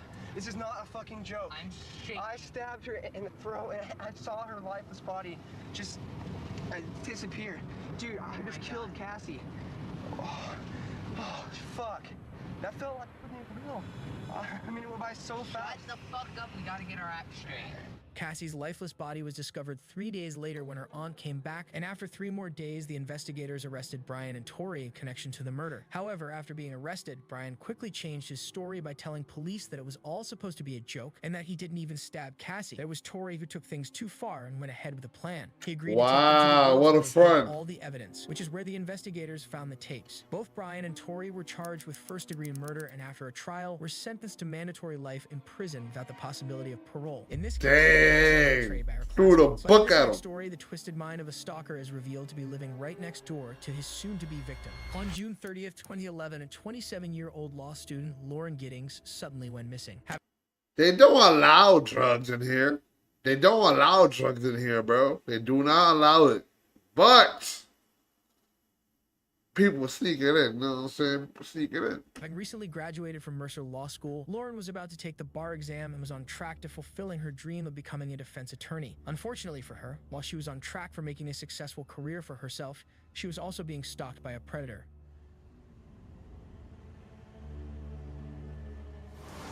Lauren told her family and close friends not to contact her for a few days while she was preparing for her bar exam, so her disappearance didn't really spark any suspicion initially. But as days passed with several unanswered calls, everyone started worrying for her well-being. A missing persons report was filed for Lauren, and as the news started to spread, her friends and family desperately searched for her. On the morning of June 30th, investigators arrived at Giddings' apartment to perform a search of her home. But after detecting a foul odor, they decided to search the dumpster near the apartment. It was there that investigators found 2 trash bags. Inside were the dismembered remains of Lauren. A luminal test will reveal a grisly scene with blood in the bathtub, showcasing a truly horrifying murder. As the investigation continued, authorities questioned any known contacts of Lauren. But when the crime that shit crazy. Local news outlets began picking up the story. But there was one man that garnered the attention. So why do they do checks? Because of his strange behavior.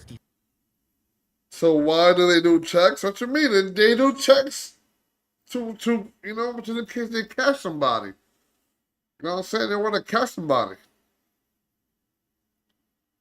Yeah, we do pay rent. We do pay rent. We do pay rent. We pay $672. Well, at least I pay $676. I believe what it is. 676, somewhere around there. McDaniel. Person that was living there? Yeah, Lauren was my neighbor. We're just trying to find out where she is at this point. I mean, no one has seen her since Saturday.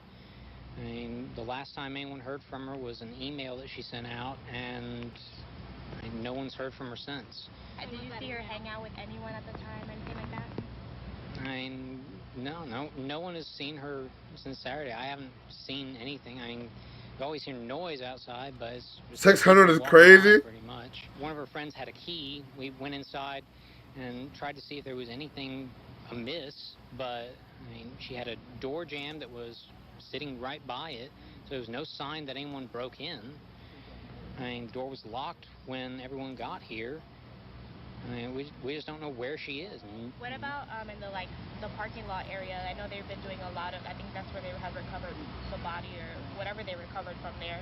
Body? Had you seen anything there? Had you seen anything there? I mean, we don't know if this is the same person. You know what I mean? Like, they took out a body there earlier. We don't know if it's the same person or not. So that's how we're trying to ask people if they know who lived there. Are you okay, sir?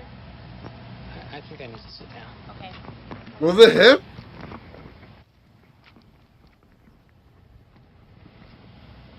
The sudden change in his demeanor could mean 2 things. He was either in shock for such a strange discovery, or he was hiding something far more sinister. But one thing is for certain, it was this video that led detectives to consider taking a closer look into Stephen, making him their prime suspect. He was soon brought into the interrogation room for an interview. However, throughout the whole interrogation, yeah, 600 is not that crazy. Ask your mom how much rent she pays. She gotta pay the light bill. She gotta pay the gas. She gotta pay the rent, which is like the mortgage, if you live in a house. Silent, even though he was pretty keen to talk to the media before. All right. I just gotta ask you a few more questions. Okay. You came down earlier tonight. Me and you talked. All right. You don't have any weapons on you, do you? No. That's just you walk. What's wrong? You know I'm Detective Patterson, right? Yes. Do you remember? Put your hands up here. You remember us talking earlier tonight? Right? Yes. You remember me earlier in the day? Yes. When we came down here and talked a little bit and then we left? Yes. Okay. I need to know about this girl right here. You know her? Yes. Who is that? Lauren Giddings. Does she live next door to you? Yes. When's the last time you seen her? 2 or 3 weeks ago. Okay. Was you friends with Lauren? Yes. Look at me when you talk to me, son. Okay? Was you friends with her? Yes. Close friends? We were good. I mean, y'all were friends, right? Both of y'all are law students. You're studying to be an attorney, right? Yes. What kind of law do you want to go into? Criminal law? Yes. Civil? Is that what you want to do for a living? Yes. Okay. From this point on, Stephen tried his best to maintain eye contact with the investigator while remaining completely still. Throughout the whole interrogation, there were several inconsistencies with what he was saying, and it was clear that Stephen didn't want to talk to the officer, only responding with mainly yes, no, or I don't know. What do you think happened to her? I don't know.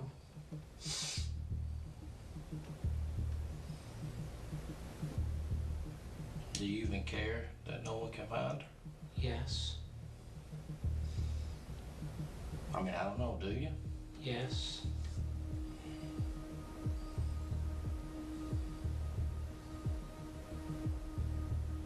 Do you have a girlfriend? No. Did you think Lauren was your girlfriend? No. While this interrogation was ongoing, the detectives turned his apartment upside down. Inside, they found that he somehow had a master key to get into any room in the complex, and a pair of underwear proved to be Lauren's. But that was only the tip of the iceberg when it comes to the horrifying discoveries made inside his apartment.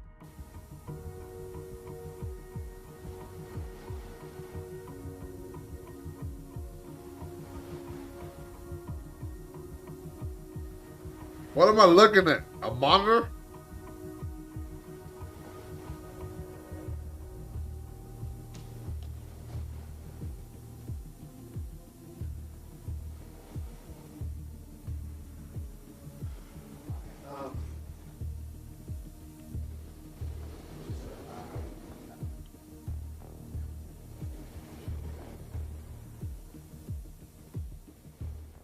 The search turned up many suspicious things, including child pornography, several What? and a hatchet. But what raised the eyebrows of the investigators the most was Stephen's search history, where they found that he'd been stalking Lauren's social media and watching violent pornography. The more the officers searched his apartment, the more they realized that Stephen had been obsessed with Lauren for a long time. But the thing that sealed Stephen's fate were Lauren's video clips that he had recorded secretly.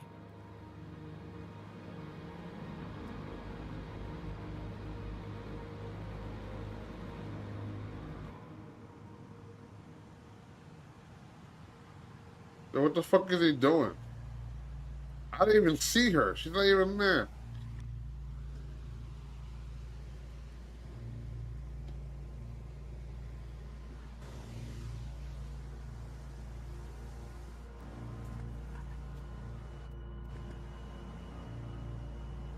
Stephen was charged with first-degree murder and agreed to take a plea deal to escape the death penalty. He was sentenced to life in prison without the possibility of parole. Stephen sealed his fate the moment he decided to step in front of the camera and fake innocence. But in this next story, the assailants don't bother faking their innocence. They recorded themselves bragging to police. On August 11th, 2022, two suspects, 27-year-old Antonietta Stevens and her sister, 17-year-old Janine Gonzalez, would come across Ashley Bocanegra at an apartment complex. But this wouldn't be a friendly, neighborly encounter, because moments after running into her, Antonietta and Janine would viciously attack Ashley for supposedly having an affair with Antonetta's fiancé, Daniel Gonzalez. After the incident, an apartment complex employee who saw the attack called 911 to report the disturbance. It was two girls fighting. And she's really bloody. I can see the blood from where I'm at. They're fighting on the street.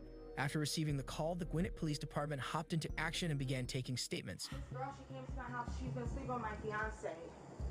She works over there. She's his manager, and she keeps on forcing him to have sex with her after he been cut it off, or she's gonna fire him. And we ended up fighting right there because she approached my home. Is she stupid?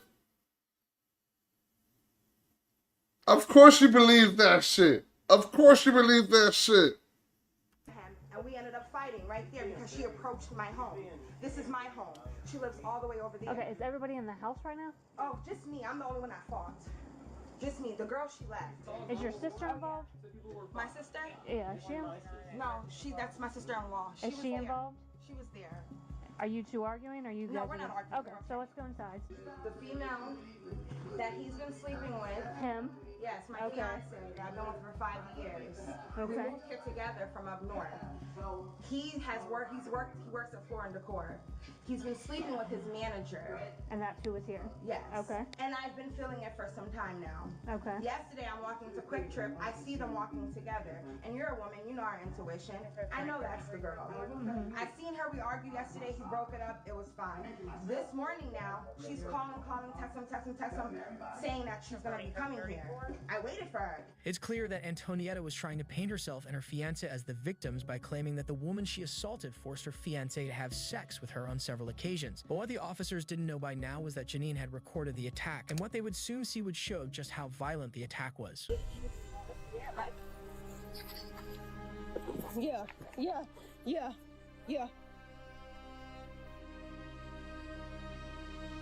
Get off me. Say hi to Daniel. Get off me.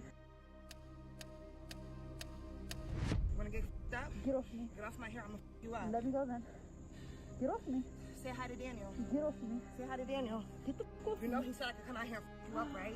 Okay, good. You know that, right? Uh-huh. He's in the house with our son. Hey, wow. He said I could you up. Yep, this is what we do. If I get mad and he knows I'm leaving, he feels sad. He says, I'll let you her up.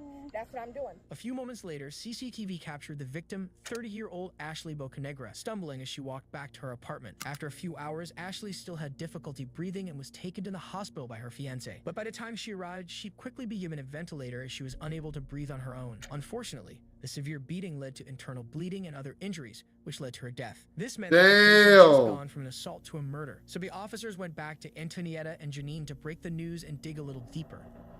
I know, that was the girls that were walking. They went to Quick Trip.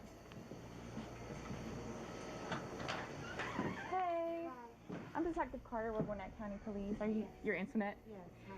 Hey, this is Detective Poppy or Sergeant Poppy. Hi, nice to meet you. We know that there was like an incident that happened earlier today. Has anyone called you about it since? No. Was somebody supposed to? Well, we just got another call about it. So I guess the girl went to the hospital and she died. She died? She's dead. So, but we know that there was like an altercation that happened beforehand. And that was mutual, and she came here. Yeah, we understand that. Yeah. So, but because of it, I wasn't going to kill anybody. Yeah. I'm not that person. I get it. Yeah. But because of that, we have to kind of talk to you guys and get a more formal statement. Sure, okay. Wow, I'm so sorry about that. That was not my intention. I've been mentally going through a lot. I have bipolar depression, and I'm just going through a lot right now. And you know, I came here from up north with my fiance. That's him. Hey. I came here with my fiance. Okay. Yeah. So I came. Are you here, the sister? His yeah, sister. Okay. Sister. I came here with my fiance to start a new life, buy a house, everything like that, and I never expected him to basically cheat on me with someone at the workplace. You know what I'm saying? So we would like to get like a formal statement. So we're going to ask that you come up to our headquarters and talk to us. It's just right up the street. Okay. All right. I hear kids. Is there someone else here that can? There's someone here with them? Yeah. Okay. After speaking with the officers, Antonietta and Janine were taken to the police station to make formal statements. Once there, the two were placed in separate rooms, giving the officers a chance to speak to them individually, hoping that way they'd share some details that would help them get to the bottom of this. You know, they're arguing or whatever. So, my brother, him being a man, cheats. Like always, you know, he's feeling less than, he thinks it's okay to cheat, so, you know. He tells me who's he cheating with and stuff. Now, me and my stepsister, I mean, not my stepsister, my sister-in-law, we're very close, like, so close, like, you understand. Like, she's more of a sister to me than my brother's a brother to me, you know? Oh, yeah. very So, close. like, we're very close. Yeah. So, once he told me, I was just like, ooh, what the tell her? It's girl code. You Yes, have to. right? So, Especially when, right after he told me what he was doing, he wanted to do it with her. So I was just like, I'm about to tell her. 2 days prior before this day, we were just chilling, she was working, and Daniel did something to her. Yeah, these bitches look stupid, bro. And I was just like, oh, I forgot to tell you. No, I didn't forget, but I still, you know. So I was like, told her what happened. He explained what she did or whatever. She was like, oh, really? She I gotta pee.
I'm back.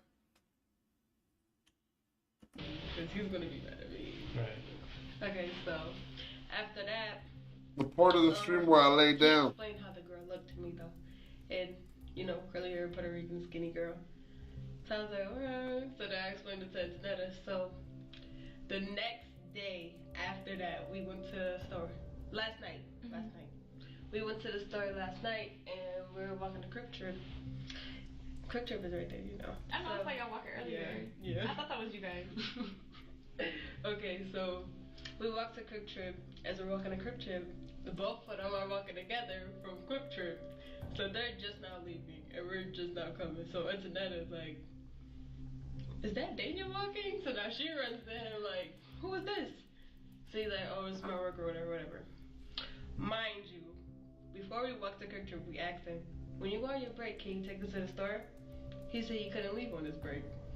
So when we saw them walking, it was like, you just said you couldn't leave on your break. Now you walking with her to the store? It's clear from the interrogation that Janine had no remorse for taking someone's life and laughs as she told the detectives that she was the one who spilled about the affair. Both Janine and Antonietta were charged with felony murder and aggravated battery. Both of them pleaded guilty to voluntary manslaughter and were sentenced to 20 years in prison. While Antonietta may have had a motive to kill Ashley, the next assailant just killed someone out of spite. I can't fucking breathe, babe. Seriously. Yeah, that's when you do and you choke me. On February 24th, 2020, the Orange County Sheriff's Office received a call from 42-year-old Sarah Boone, who told police that she had found her boyfriend, George Torres, dead inside of a suitcase. When police arrived, she told them that George and she were playing hide and seek when she zipped him up in the suitcase, went upstairs, and accidentally fell asleep. Sarah claimed she was innocent and that the whole thing was just an accident. But when detectives began investigating, they find horrifying video evidence that would showcase the actions of a cold-blooded killer. What is the location of your emergency? 4748 France Court, apartment 3. 4748, what's the street name? France, F-R-A-N-T-Z. And the apartment number? 3. Is this a police or medical? My boyfriend is dead. Okay, send the line for the fire department. Do not hang up.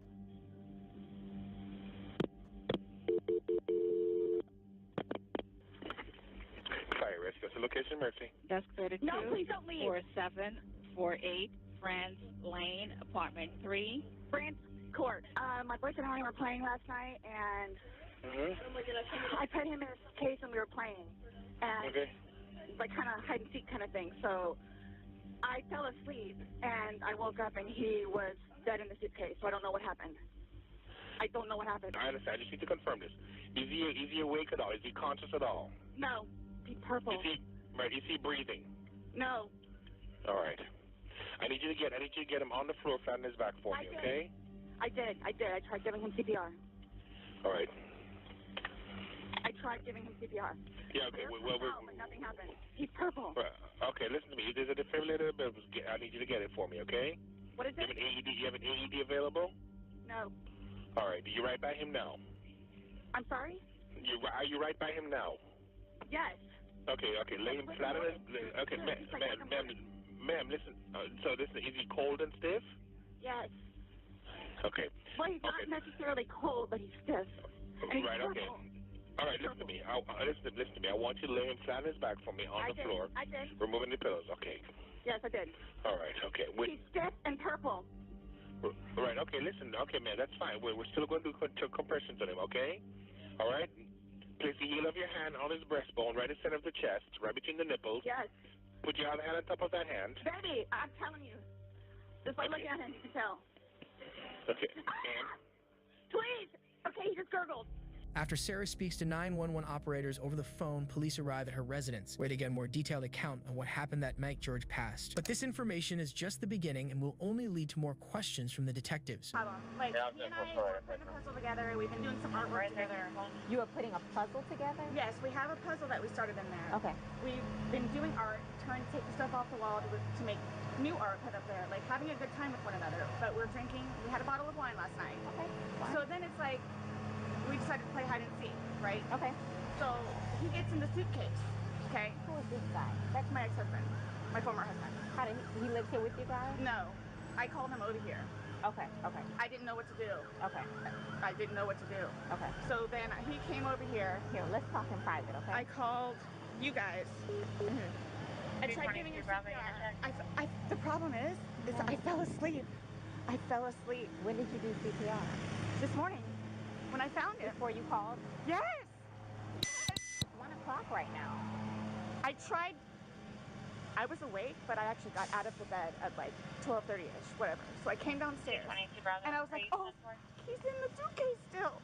And that's when I found him, and I took him out, and I tried doing CPR, and then I called him, and then I called you guys. Did he get here before the fire department got here? Who? Your husband? Or your ex-husband? Yes. Okay. Where does he live at? Right down the street. Okay. While talking to the officer, Sarah shares her side of the story, but the story alone wasn't enough evidence to draw any conclusion. So the officer asked Sarah to hand in her phone, which she gave both verbal and written permission to go through. Doing this unknowingly gave detectives evidence that the police would inevitably use to charge her with the murder of George Torres. Because in a haunting video, intoxicated Sarah can be heard laughing and mocking George during his last moments alive.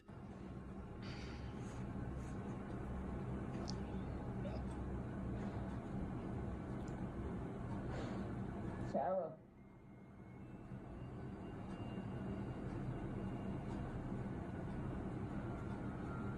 For everything you've done to me. Sarah. For everything you've done to me. Sarah. Fuck you. Sarah. Wow, that's crazy. Sarah. That bitch is crazy. Sarah. That's my name. Don't wear it up. Sarah. I can't fucking breathe, babe. Seriously. Yeah, that's when you do when you choke me. Sarah. Sarah. The video, as chilling as it is, contradicts what Sarah told the detectives. Not only is George not having a good time, but he is literally begging her to let him out while Sarah mocks him. After this video was recorded, Sarah apparently went upstairs to sleep, and it wasn't until 12 hours later that she realized that he was still in the suitcase. But by that time, it was too late, and as an autopsy would soon reveal, George was in severe pain in the final moments of his life, all while Sarah was resting upstairs. With this newfound evidence, the detectives realized there was more to this case than an accidental homicide. So they called Sarah in for questioning to find out exactly what happened. I have not touched him. I have not touched him. How would you get those injuries? Tell me and we'll both know. I have not touched him. Yesterday, when we took photographs of your overall body, and they did the buccal swabs, did they go under your fingernails? No. Okay. Are you willing to let us Absolutely. swab underneath your fingernails? Go for it. Okay. I have no idea, and I don't want to seem out of sorts, but I have no idea. We had a good day. It was a good day. We've had good days lately, even considering everything that's going on with our jobs and life in general and ex-wives and everything. It's been good. Like, I don't even know where this is coming from. Sarah tells the officers that the two were having a great time that night. However, when the lead detective shows her the video, her whole demeanor changes. Okay, so do you remember making any videos or maybe having any any photos, videos that you remember doing on your phone on Sunday? No. No? I think I took a picture of a dog. Okay. But your phone is password protected, you have the password, he has the facial recognition, so it's not like someone else could be on your phone. No, I have both. So I have something that I want to show you that we found, and it was from your phone. Can you see it? If you need to move it around, go ahead.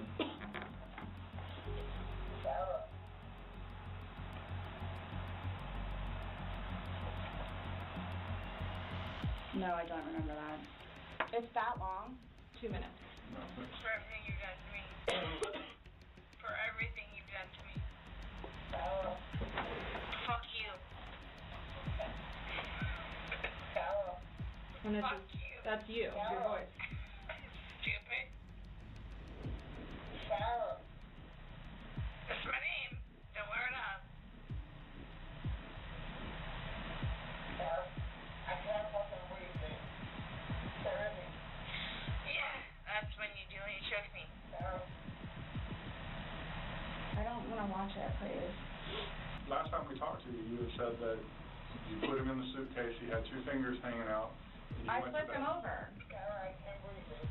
I flipped him over, and that's where it was.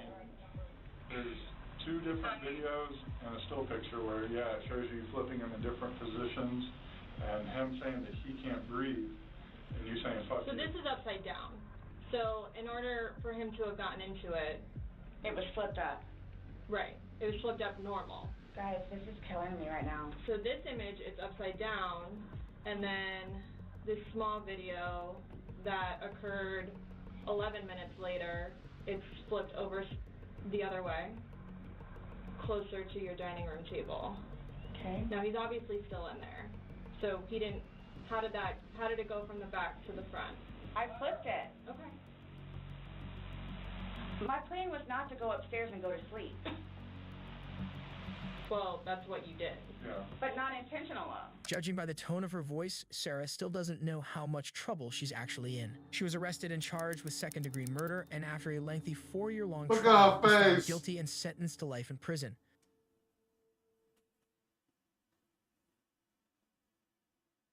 Come on outside. Your hands rock to see him. What's going on here? Okay, so Ian, is Thomas Lopez staying up here? This is the father and son who own this ranch house in the New Mexico desert, miles from anywhere. Police believe a murderer is hiding inside their home. Thomas Lopez, a man who, days earlier, beat his girlfriend to death. Damn. Okay. Do you know where he might be staying at or anything? But what makes this interesting is that the son is in fact hiding this man.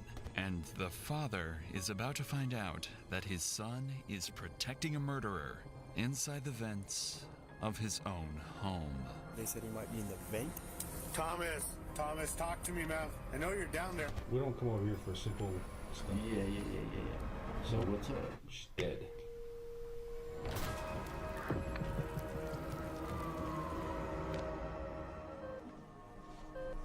On the 24th of February, police were called to a hospital in New Mexico to investigate something horrifying. 26-year-old Sabrina Calderon had just been brought in, unconscious, covered in bruises, barely clinging onto life. So her name is Sabrina Calderon. Calderon.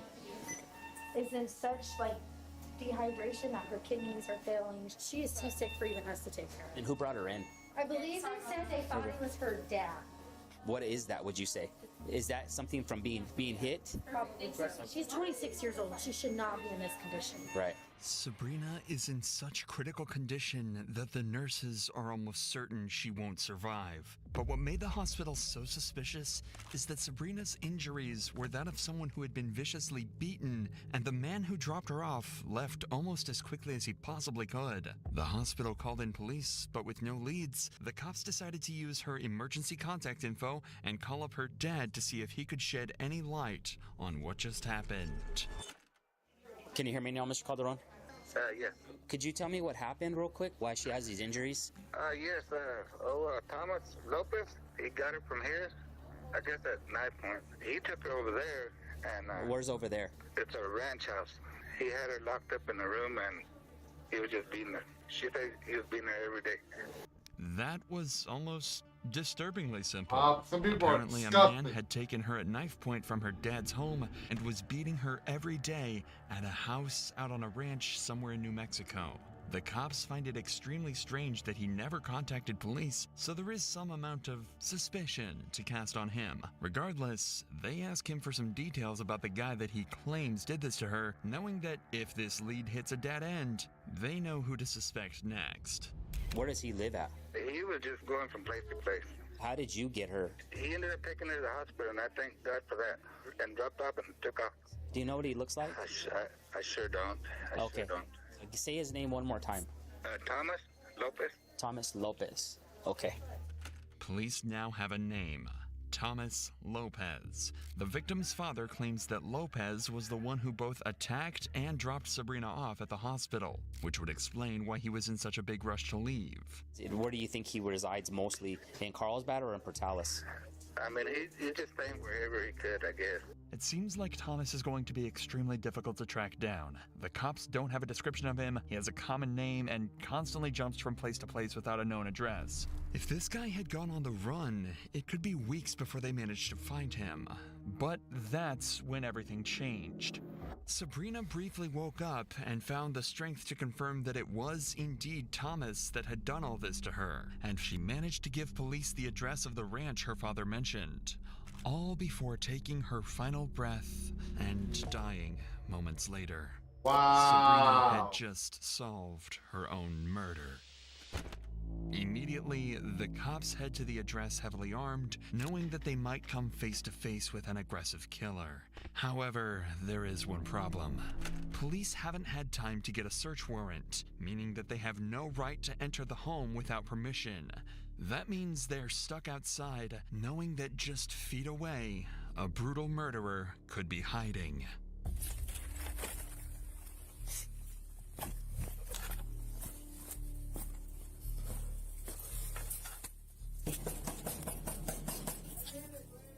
Ian, is that you? Ian, come to the front door for me. Hold on a second. Who is it? It's the sheriff's office. Let me see your hands. Come outside. Let me see your hands. Let me see your hands. Is the dog okay? Yes, sir. Hey, Rice, I got contact. I don't have nothing. Okay, sit tight right here, man. Okay, yes, sir. Sorry. This is Ian, part owner of this ranch and good friend of Thomas Lopez. Sabrina had told cops about him and said that he could be vital to tracking Thomas down. At this point, the cops have no idea how much Ian knows, but they do know that his house is supposedly where Sabrina was attacked. For all they know, he could have been involved as well, so they have to be extremely cautious when dealing with him and clearing out the house. Who's all here, man? My father, my friend, Bugsy. What's Bugsy's real name? I don't know. Come on outside. Keep your hands where I can see him. Hey, what's going on here? Thomas Lopez staying out here? Or has he been out here? Been out here a few times. Yeah. I'd see. Is there anybody else inside? You said Bugsy. If I can go with you with the door, can you call her outside? Yeah. Okay. Can we go get her? Yeah, well, just call it from the door, please. Bugsy is another one of Ian's friends that happened to be staying at the property around this time. She couldn't have anything to do with the crime, but cops are still pleased to hear that there might be another witness, and someone that could help them track their suspect down. So what we're doing is we're asking everybody to come out of the house, because we're fixing to do a search warrant on the house. And supposedly there was an incident a couple of nights ago where somebody got beat up out here. And so now we're securing the house to do a search warrant for evidence. Okay. See how Perry keeps looking over to Ian?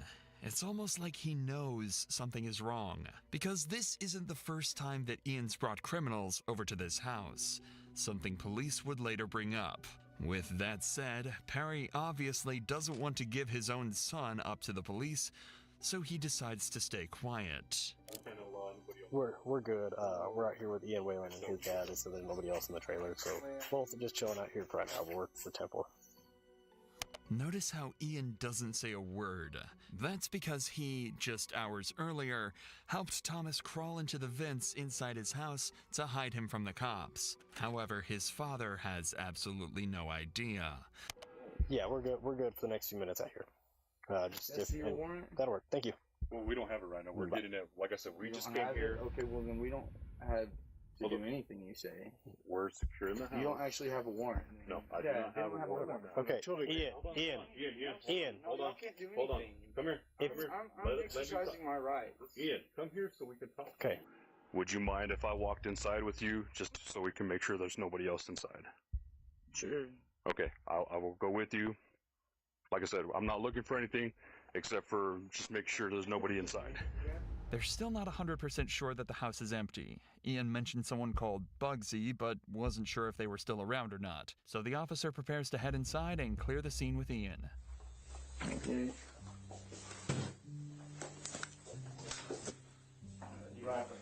You mind if I flip on some lights? Yeah, go for it, man. It'd make it easier for both of us. Yeah. And you don't have anybody staying with you currently?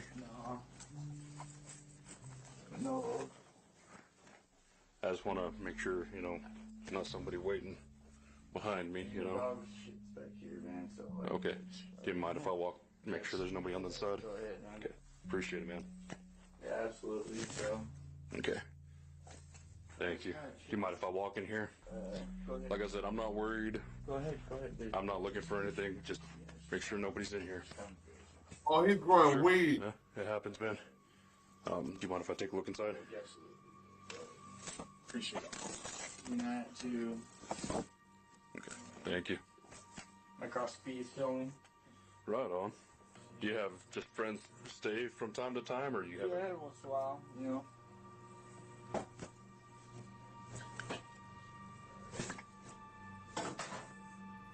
Hey. Sorry, my bad. Hey, I'm right here. Okay, come back here. What? You under the covers. Let me see your hands. What's up? There's somebody under the blanket there. You under the covers. Let me see your hands. Let me see your hands. It's not a guy. But you see it's not a guy. Okay. Alright. Mind coming with us, ma'am? You're looking for a guy. Okay. No, she's fine. You're looking for a dude. We're not looking for her, but we do, ma'am, need to ask that you come outside with us. Clearly, Bugsy isn't the person they're looking for, but she would turn out to be extremely useful to the case down the line. She's been staying at the house recently, so the cops keep her around thinking she might have seen something Ian didn't. The officer then clears the rest of the house and finds it to be totally empty. In the meantime, the officer outside catches Perry up on everything that's been going on at the house lately and what they plan to do in the search. So y'all referring to this Thomas girl, aren't you? Yes. Yeah. Thomas has gotten himself into some pretty heavy at this point, so. Yeah, but what I've seen of it, I don't care for the dude. Okay. Keep this between me and you. I'm here trying to make shit right, and I apologize for my son, you know what? No, it happens. What's up? Okay. Not a dude. Okay. Yeah, obviously not the guy we're looking for, so. Mr. Whalen? Yes. So they're fine where they are right now, but what it's sounding like is the investigators are wanting to do the entire property covered in the search warrant. So what does that mean? Well, meaning the car's gonna have to stay here. Okay.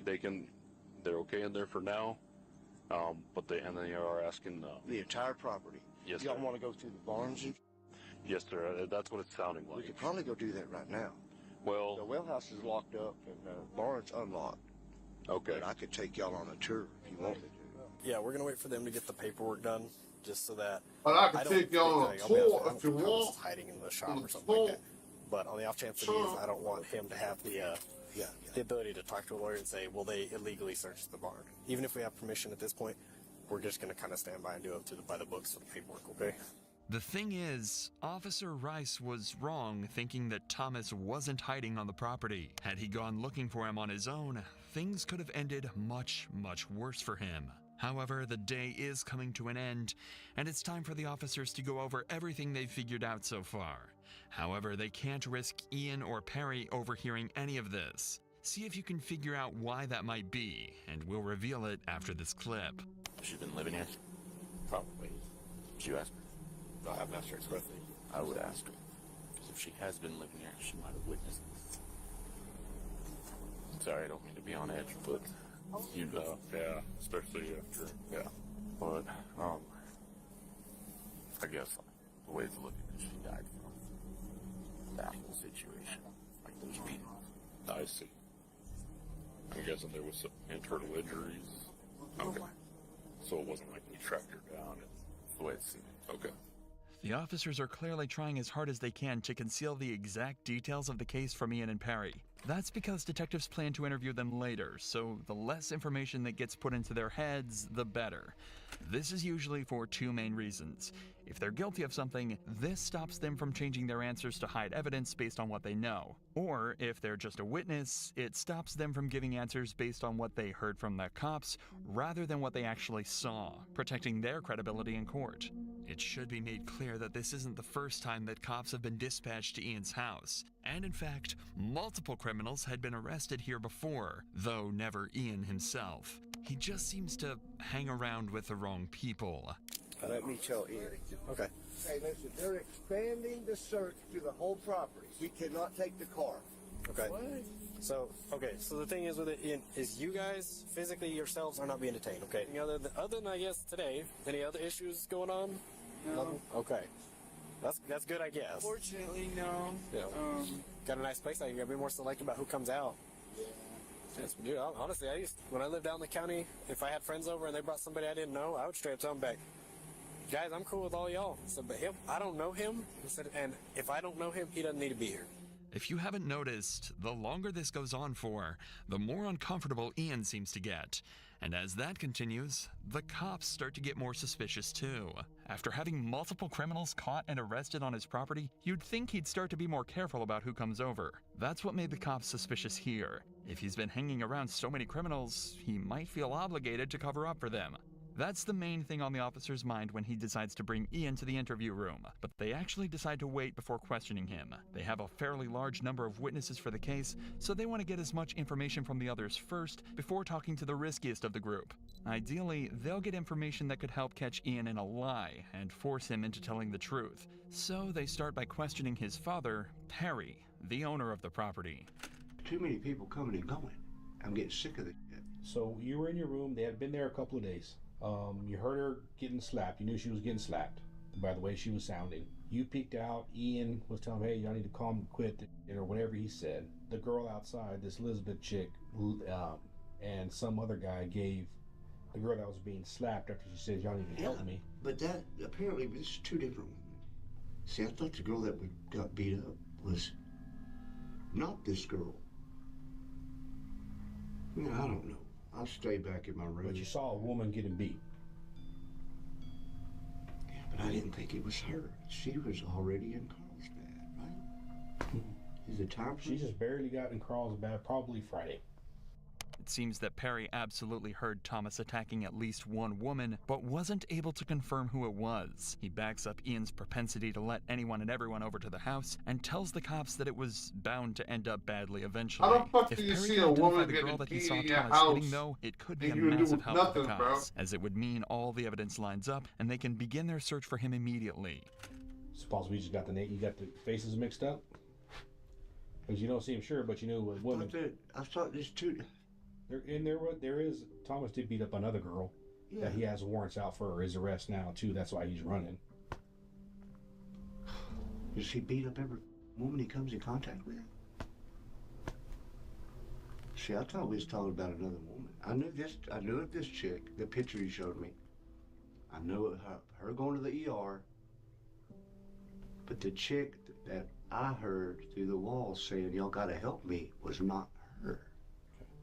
Perry is saying that he had heard Thomas beating a girl up, but that it was a completely different girl to the one that they were looking for. So now, there was even more reason to catch him as soon as possible, as it seems like this wasn't an isolated incident at all. Maybe I'm confused. Because, okay, once she went to the ER, she never went back to the house, right? Okay. I'm thinking of another chick. Does that make sense? No. But we'll figure it out. I'm sorry, man. I'm sorry. This whole thing is just confusing for me.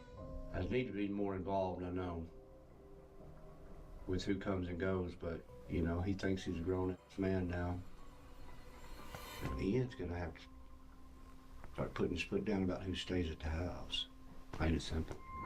Well, we need to get this man. Perry unfortunately didn't have much else to add, so now they turn their attention to Bugsy, their surprise witness who might just have the answers they're looking for. Okay, because you might have seen or heard something that happened out there at Ian's house a couple of days ago. Honestly, I just got there today to do some laundry, so I have. Well, Ian says you were out there a couple of days ago whenever this incident happened. Okay. Okay. Do you know Thomas? The guy that's always out there with Ian and all them guys? I mean, I've seen him a few times out there, yeah. I mean, even if I was there, I didn't see none of that. Did you hear any of it? I didn't. At first glance, it seems like Bugsy might not be as much help as they anticipated.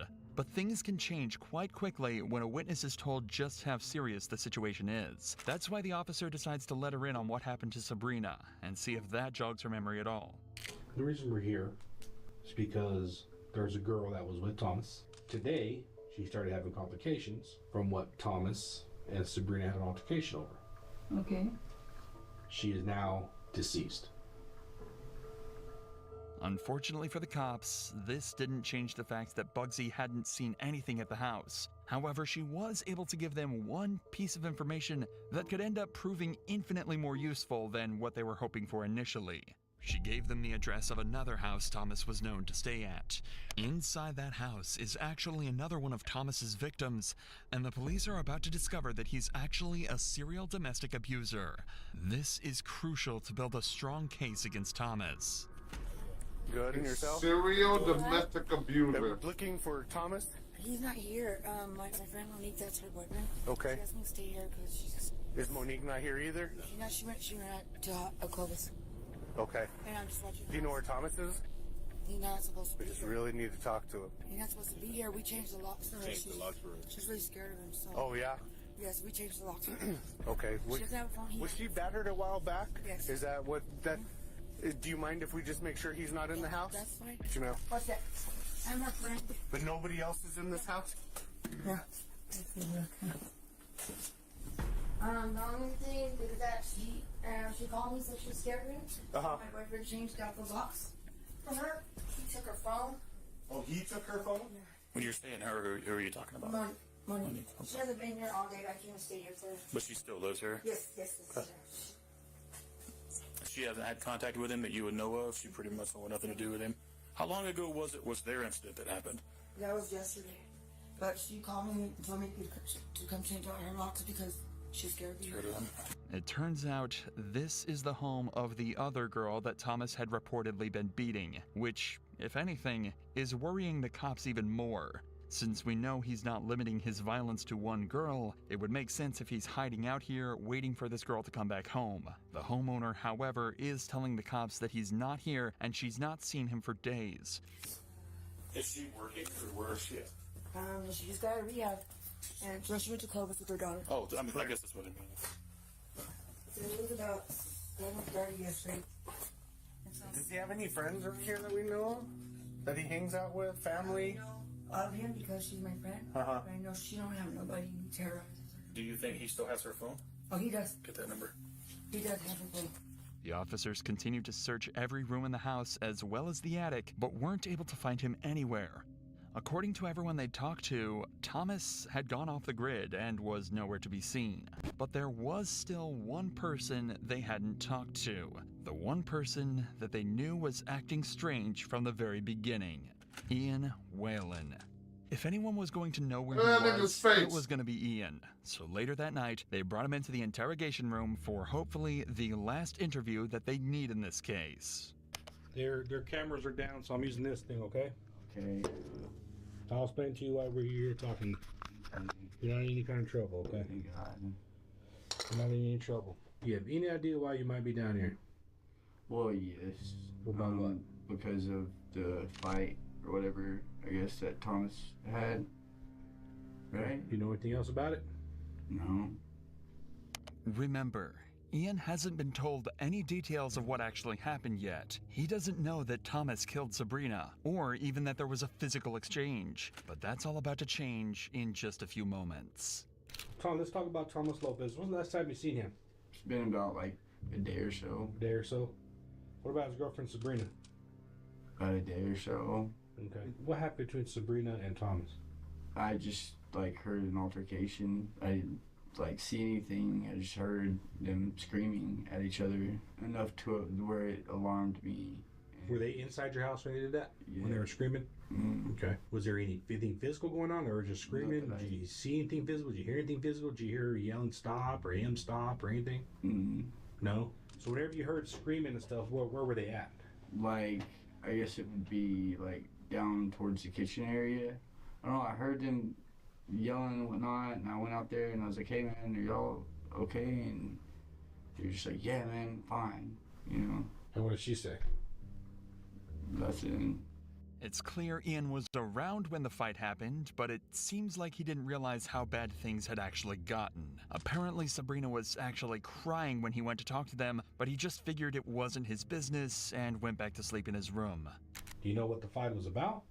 I don't, and honestly I've got so much stuff of my own crap, like... Okay, when's the last time you heard from Sabrina? I don't know Sabrina. Like, I'm not making this up. Like, But she was, that's Thomas's girlfriend or whoever. I don't even know that. Like, I just know that there was an altercation between. I don't even know if this Sabrina is, if this is who, like... Messed up teeth? I'm assuming that's who it was. So that day that whenever we went out there, was it the same chick? As the officer mentioned earlier, Ian has a habit of letting people that he barely knows stay at his house. But it turns out this is a recipe for disaster. Since people know he likely won't get involved in their business, they see this property as an area out in the middle of nowhere where they can do whatever they want with no eyes on them at all. Initially, this only resulted in smaller crimes, robbery or drug possession. But this time, it turned into something much more serious, and Ian is now about to find out exactly what happened. Do you know why I'm here? No. Remember I told you last time we don't come over here for simple stuff. Yeah. Okay. I remember you told me that. So what's up? She's dead.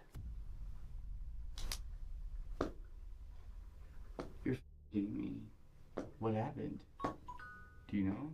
Well, from what she told us before she died was that she was getting her ass beat by Thomas over at your house in the barn with the golf club. Died? And so whenever you heard him arguing, when he just said he was getting pretty rough with her, what did you see him do? Like just slapping her. Slapping her? Well, I'm just trying to figure out what happened. And first of all, I'm telling you, if he was in your house, you didn't even know, so we can get him. From the very beginning, cops figured he knew a little more than he was letting on. Now he knows exactly what happened, how serious it was, and what the consequences will be if he doesn't give up everything he knows. Not only will he be implicated in the crime, but if Thomas is on the property and he ends up harming an officer, that will be his fault. The question is that enough for him to turn in his friend? When's the last time you seen Thomas? When even? Okay. Is he at your house? I don't know. Where does he hide in your house whenever the cops are trying to get him? Where would he go hide inside? We're over there. Okay, the house is secure. We're going to search warrant for it. Where would he be hiding? If he's in your house, where would he be at? You don't want that problem at your house. No. Like, I didn't know. Have you seen Thomas? Dead. Have you seen Thomas today? Tell me the truth, man. Yeah, I mean... Where was he at when you seen him? In the house. Okay. Was he there when the cops got there just a while ago? Ian. Can we take the... give us a... Can we take that? This is Ian's ultimatum. Ian had been put in a scary position. He knew what the right thing to do was, but he was also terrified of this footage getting out. Amongst the people he hung around, he didn't want to be seen as someone untrustworthy, so he asked for the camera to be turned off and told the detectives the truth. Ian admitted that Thomas was at his house. In fact, he was hiding in the vents. Apparently, that's where he was the whole time. Now the cops knew exactly where he was, but getting to him would be no easy task. To arrest him, they'd have to try everything they could to make contact with him, or else get into the cramped vents with a known killer. Right. I mean, he knows we're here. Yeah, I assume he knows we're going to come back, I guess. I don't know. In the interview, they said he might be in the vent. Yeah, that's what they're claiming. That's what Ian is claiming, is that he might be. So if he's in a vent, the only one large enough for an adult that I know of is when you go in, there's a hallway that goes all the way back. There'll also be a blanket in the hallway right now that covers it. As we go in, still clear all the little areas that we go past. I don't want to get fixated and have him come in behind us. Yeah, if you hit that vent, the only downside is you'll have 2 rooms to clear in the hallway before the vent. So the last door is literally next to the vent. We'll figure it out if anybody sees something weird. Several cops made it to the scene a few minutes earlier and have managed to locate the vents they think he's hiding inside of. Thomas, this is the Roosevelt County Sheriff's Office. Come outside.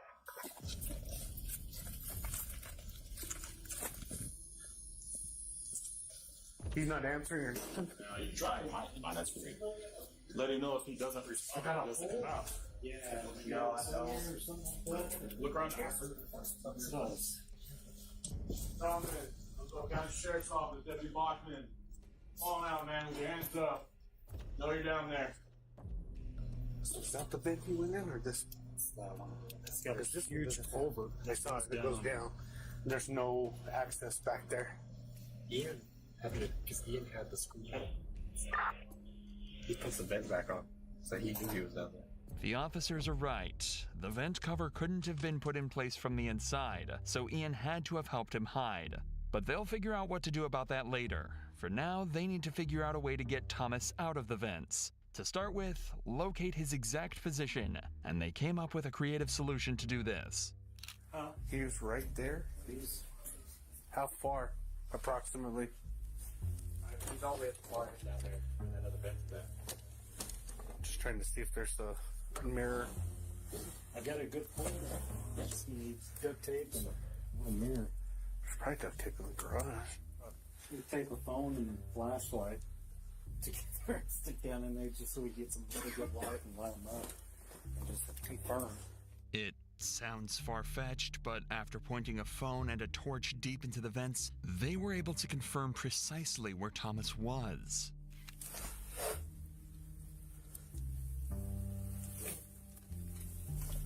It looks like you can see the back of his neck, a jacket.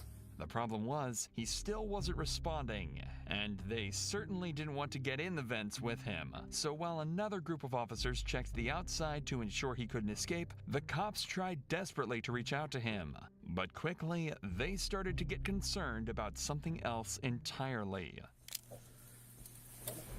Thomas, if you can hear me, man, answer.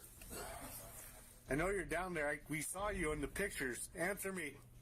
Just let me know you're okay, man. Are you okay down there? Here, yeah, no, man, no, that's not at your door. Like you would think that he'd shuffle a little bit. I haven't heard him. Well, it looks like he moved since. Yeah, but like no noise, nothing. Oh. Señor López, estoy invitado a la oficina de Oh, so he's dead? Bajo de arreste. Necesitas levántese ahorita.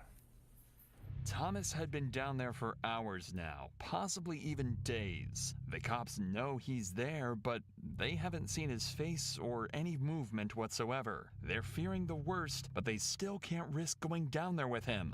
That's when one of the officers gets a genius idea. You're going to want to push him back this way because he's going to have to come out this way. Yeah. So if you introduce gas, you want to introduce it on that. Okay. If you have a fogger or you have pepper spray, yeah. I would introduce it down there. You want to do the same thing with a video? It may make him uncomfortable enough that he'll come out. That's gonna make you cough. Yeah. Turn around, it looks like he's facing us. Hey, his head's up here for sure. Yeah. Because he went in deeper. Yeah, because you don't want him to crawl, so I would introduce it over there too. Push him this way. Yeah. There's on that side. They're planning to shoot pepper spray into both ends of the vents, forcing him out. If he was to stay inside, he'd end up choking and writhing in the pain the gas caused. But it turns out, this plan was so smart and terrifying to Thomas that they wouldn't even have to put this into action. I hear him. Hey, come on out, man. Dude, come on out. What did I do? Come out and we'll talk. I'm a little scared for him. No, there's nothing to be scared about. Come on out. I've been beat up by the cops before. I understand, but nobody's gonna hurt you. I just need you to come out slow. Something to eat too? Yep, we'll get you something to eat. Go. We'll get you some. Good night. She you said be fine. Got some dirt in there. You want to take the hood off and shit off? The concept of being stuck in the vents with the pepper spray was just too much to Thomas, and with some convincing, they were able to get him out. The ideas and tactics used in this extraction were far from textbook, but they were incredibly smart. Now they just had one more job to do: interrogate Thomas and finally figure out the truth of what happened to Sabrina. Move all this over here, okay? You speak English or Spanish? Both. Okay. You want preferably English though. Preferably English, and we'll stick with English. So listen to me. We are in America. You have the right to remain silent. Anything you say can and will be used against you in a court of law. Well, what we are here for is what happened with Sabrina the other night. That's what all this is about. There is an enormous amount of evidence against Thomas. Remember, everyone involved in the case has pointed the finger towards him, including the murder victim herself. But that doesn't mean he's not going to try and defend himself, notably without the presence of a lawyer. The story he chooses to go with, though, isn't the most convincing. Okay, we talked to Sabrina, okay? She told us what happened to her, okay? I need you to be honest with me and tell me the truth. Okay, were y'all guys fighting that night? It was just an argument, that's all it was. We weren't fighting. We didn't get physical. How many times did she hit you? I don't want her to get in trouble, sir. Okay, how many times did you hit her? I didn't hit her, sir. We just bumping each other, like, you know what I mean? Did you shove her down the steps for her to cause those injuries? I would have showed her. That's my kid's mom, but... Y'all guys have a kid together? I don't want to hurt her. So tell me what happened in that bar. That's what she felt. And sir, we went back there and argued because we didn't want to be arguing in that house. I didn't want to get thrown out because I don't have nowhere to live. But. Apparently, they went out to the barn because they didn't want to argue in the house, and Sabrina slipped and fell down some steps, causing all of her injuries. You guys are arguing, okay? And it did get physical, but you didn't want to tell me what happened, right? Is that what you're telling me? It got physical, but you didn't want to tell me what happened? No, so we just kind of like we got in each other's face about it. Like, was that the same night you took her to the hospital? I mean, it was ongoing for like a couple of days. So you guys were just like basically arguing for 2 days? Pretty much. When was the pushing and shoving? I want to say pushing and shoving. We just kind of the chest bump or whatever you want. Yeah, when was that? During that night when she fucking fell. Okay, so you guys do this chest bumping. We don't want to argue in that house because I don't want to get thrown out of there. Thomas is also claiming that he didn't hit her or even push her around. The worst they did was get into each other's faces and bumped each other's chests. As I'm sure you're aware, that's not exactly consistent with Sabrina's injuries or what she told the police. But Thomas's story gets even more unbelievable as he continues. So then you guys go out to the barn. What happens next? We were just sitting there, just smoking a cigarette and stuff. We're up there. So you guys go up, and are you like upstairs in the barn? Is that what you're saying? Yeah, in that loft. We start up there, and then she started coming back down, and she fucking loses her footing, and there she goes down the damn steps. So when was the pick her up, walk her to the house, and she's like, well, if I can't bear it no more, then I need you to take me to the emergency room. So when was the chest bumping or all of that? Where was that at? It's kind of in the beginning when we got in there, then that's when. How'd she fall down the stairs? She lost her footing, I guess. Like, you look at the stairs and there inside that place, there's a big ass gap between each. It's not constructed pretty good. It's like some shit someone just put together. And we talking from the top all the way to the bottom? It's like halfway. Maybe there's sort of the bottom. She lost her footing. Okay. You know, kind of junk and stuff that's in that barn. Yeah. So, not only did Thomas not have anything to do with her injuries, but when she got hurt, they'd already made up. He believes that this story has explained away why Ian will have heard shouting in the house, why they went out to the barn, and why Sabrina got such horrific injuries. This is why it's so important that detectives keep as much of the evidence as possible secret. He's constructed a story that technically covers up all the evidence that he thinks exists, and while it's not comprehensive, it would definitely make proving his guilt in a courtroom slightly harder. But it doesn't explain a huge number of other things. What's good, like how the Nick? injuries were sustained there, by bro. a golf club or the drugs Yeah, I'm Sabrina still said he alive, injected bro. her with. Both I know, things I'm he about to doesn't snap know this. the cops know about. I might And snap in it, I'm fact, getting he all was never tired. able to explain these other things away. There was simply too What, much you woke evidence up for from Thomas tears to deal something with, like that? and he chose to plead guilty at his trial. Nurses from the hospital told the jury that Thomas had initially told them she'd fallen down the stairs too, but Sabrina immediately refuted this claim when she woke up. She said he'd hit her multiple times with his bare fists, struck her multiple times full force with a golf club, and had her tied up to a chair in the barn for a large amount of time while this all happened. Even worse, she said this had been going on for around a month, and for the entire time, she felt as though she had been held captive. Obviously, there wasn't much Thomas could do against this defense, and he was convicted of murder, kidnapping, Nick, can you and hear me? resisting an officer. He was sentenced to 18 years behind bars. Mike Pondsmith here, a creator of Cyberpunk, and we are trying again.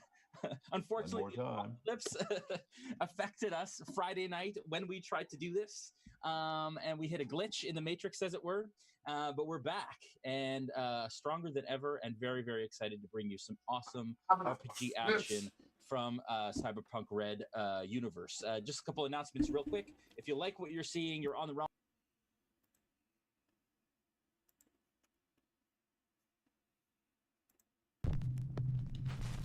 A woman named Jessica says that she has recently purchased a fun playhouse for her daughter that looks very similar to their own house, complete with its own motion-sensing doorbell camera. For a house tour of Emma's playhouse. Emma, I'm going to show them the door, okay? She really wanted it to have a doorbell camera like our front door. But since then, things around their house have gotten a little spooky. Jessica's Yo, daughter Nick, says can you that hear she me? sometimes sees a quote-unquote scary guy in their house. What guy? The guy. The guy is at the door. Guy. Hell no. Can we go together? Yeah.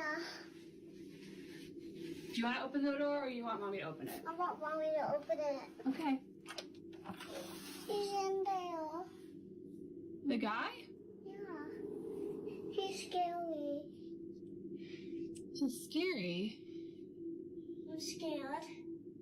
It's okay. No. Jessica's daughter claims that the scary guy is in her room, but Jess doesn't see anyone or anything. She just dismisses the whole incident as likely being her daughter's overactive imagination. But then, a few nights later, something happens that absolutely freaks Jessica out. Jess is sitting in her living room when she suddenly receives a motion alert. Not from her own doorbell camera, but from the one on her daughter's little playroom house. When Jessica checks the notification, what she sees is like something right out of a horror movie.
Yo, mom ain't scared?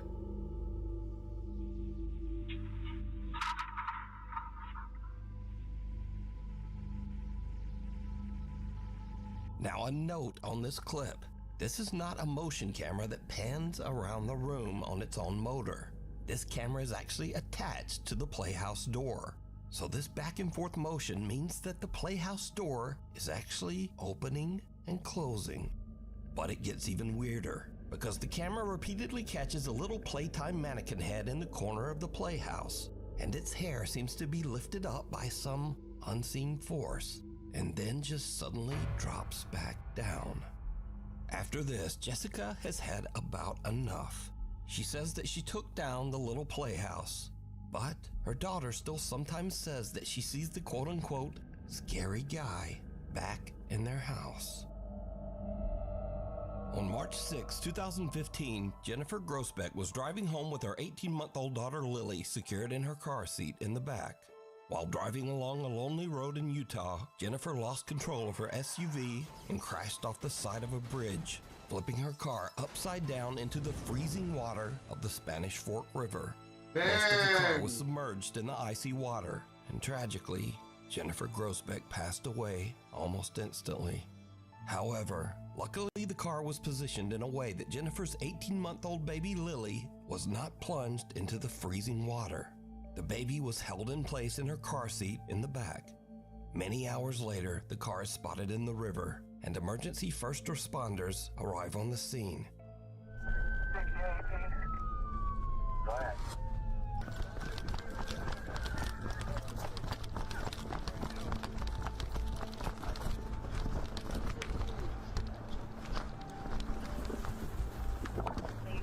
What have you got? What have you got? But as the police and firemen approached the car, they heard something that they really can't explain. We heard something saying, help us inside. And so it was at that point that we, said we have to get in that car now. And we all, the four of us, were able to push the car on its side. And that's when I looked inside and was able to see the child infant strapped in the back seat. Anybody hear us? Hello? God, there's a baby. Oh, fuck. There's a baby. Brian. Pass her up, pass her up. Pass her up. Here, right here, right here. Go.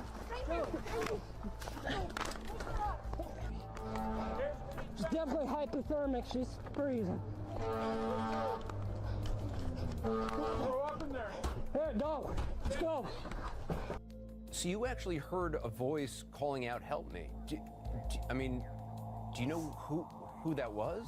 We assumed, or I assumed, that it was someone in the car saying, help me. That's why we responded saying, we're trying, we're gonna get inside and help you, we're doing the best we can. We're helping, we're coming. It wasn't until after we flipped it that we saw the mother, who we know now was deceased at the time, and the child was in the back seat. Even stranger. Although all four of the early responders say that they heard the strange, unexplained voice of a woman pleading for help, the officers' body cameras did not pick up any voice at all. Here, get over here, Beddoes. We're helping, we're coming. To me, it was plain as day, because I remember hearing a voice. It didn't sound like a child. Just saying, help me. Jennifer Groesbeck's family believes that it was the voice of Jennifer's spirit, calling out from the great beyond to try to urge the emergency workers to hurry to save her baby daughter, Lily. She was just a very compassionate and caring person. She always wanted to bend over backwards for her loved ones. She loved Lily with all her heart. She was the love of her life. The emergency team that was on the scene says that they simply can't explain what they heard. We're helping, we're coming. The Lambton House Seance. Paranormal enthusiast James White has a very spooky business. He professionally arranges and hosts seances in allegedly haunted and abandoned buildings in Toronto, Canada. James is hosting a seance at the historic Lambton House with a group of curious participants. The Lambton House is a former inn that was built in 1860, and it is said to be extremely haunted. Now James White and his group are about to witness something absolutely terrifying.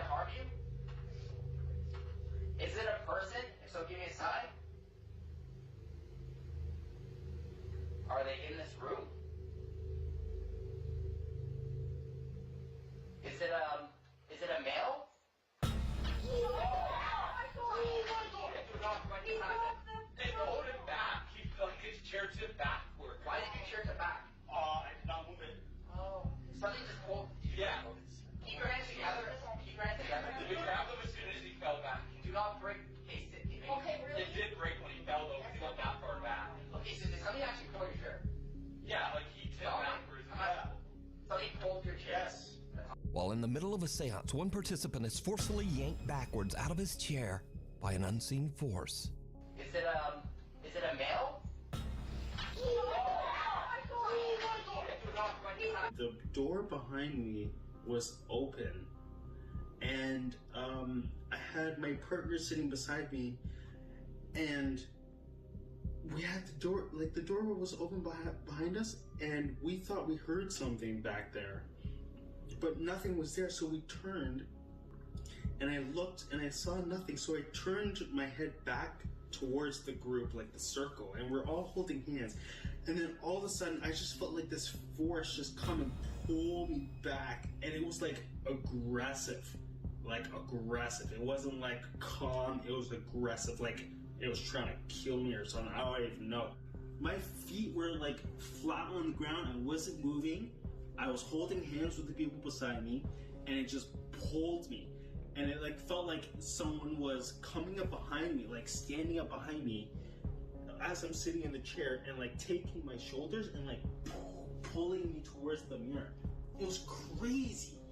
Fellow participants and eyewitnesses from the seance took to Instagram to share their stories about the incident. One seance witness had this to say about the strange event. I sat across from him when this happened, and it was fantastic to see. Another witness says, I was there. Another epic seance with @JamesWhite Seance. So did James White capture evidence of an unknown entity aggressively grabbing an innocent visitor at the Lambton house?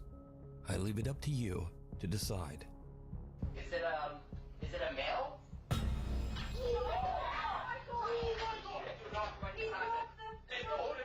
A woman named Ray says that her family has experienced many strange things since they moved into their new home. Ray says that the house's basement is especially creepy.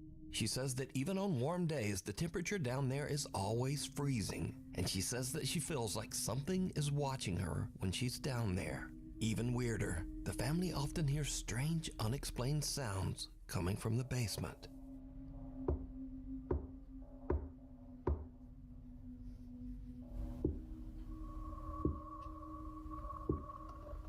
But things in their house get even weirder after Ray buys her son Andrew a creepy large Elmo balloon. You see, the balloon seems to move around the house with a mind of its own.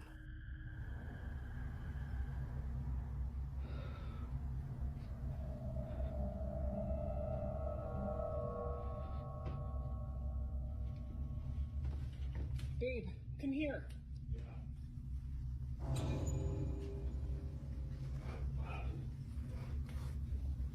It's the balloon.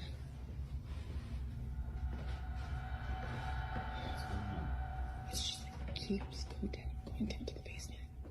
Inexplicably, the balloon often just seems to head directly toward their basement door. Literally stopped at the basement door again. Weirdly, Ray says that the balloon will only enter the basement door if her son follows after it.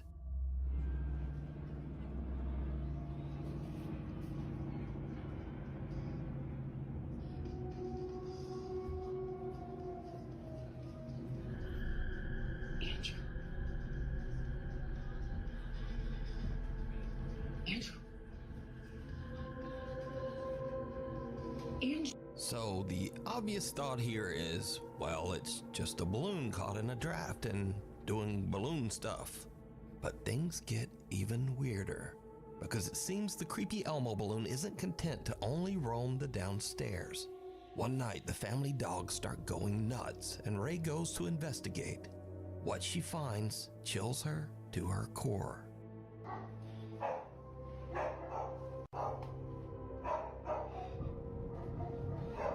Babe.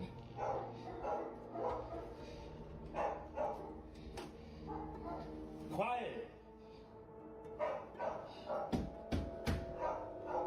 Quiet.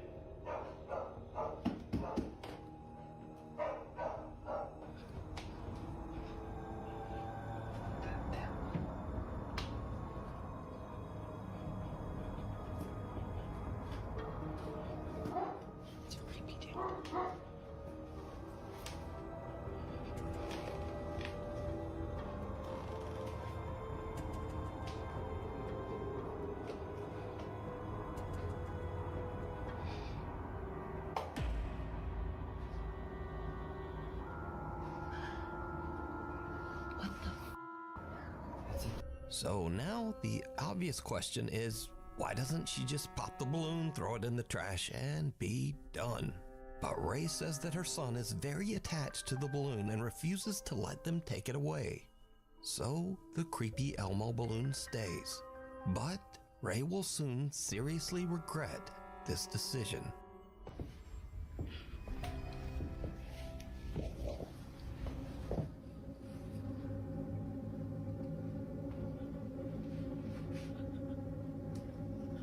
Hell no. I would have been popped the balloon.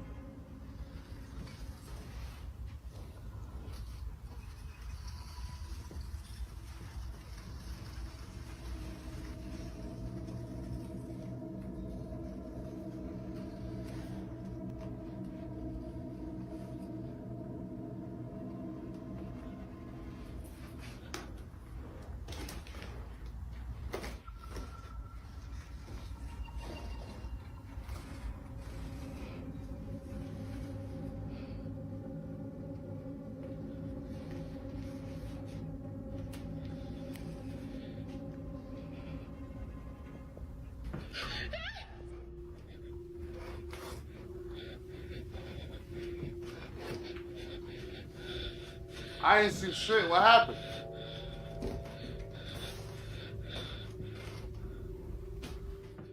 Did you see it? A strangely shaped forehead seems to be peeking around the top edge of the basement door. When slowed down, we can even see what looks like a bizarre set of dark eyes and the bridge of a nose. So is Ray's house haunted by an entity that is manipulating this Elmo balloon? Or is it all just an elaborate hoax? You decide. If you see something that you think would be perfect for the top 5, email me at nukestop5@gmail.com. You can also tag me on TikTok at nukestop5official, and be sure to tag me only at nukestop5official because there are a lot of fake accounts on there. Late one night in Mexico City, a concerned woman calls the local police saying that she hears strange, unexplained noises coming from her son's apartment just above her. The problem is, her son is out of town and the apartment should be empty. The police quickly arrive on the scene, but they don't find anyone inside. No robber, no trespasser. However, the officers do hear strange noises like banging and the low murmur of voices. They are concerned that someone might be hiding inside the residence. So, the officers radio headquarters and ask that a nearby public CCTV camera be focused on the windows of the upstairs apartment. What the camera captures is downright chilling.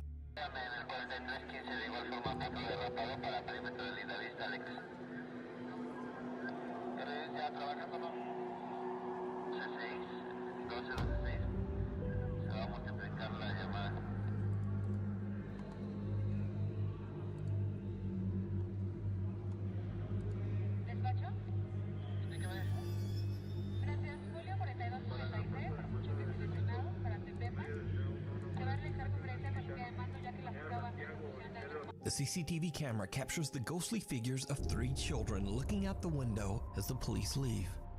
The apartment building's longtime security guard claims that every 10 years this same strange phenomenon happens, and no one knows how or why.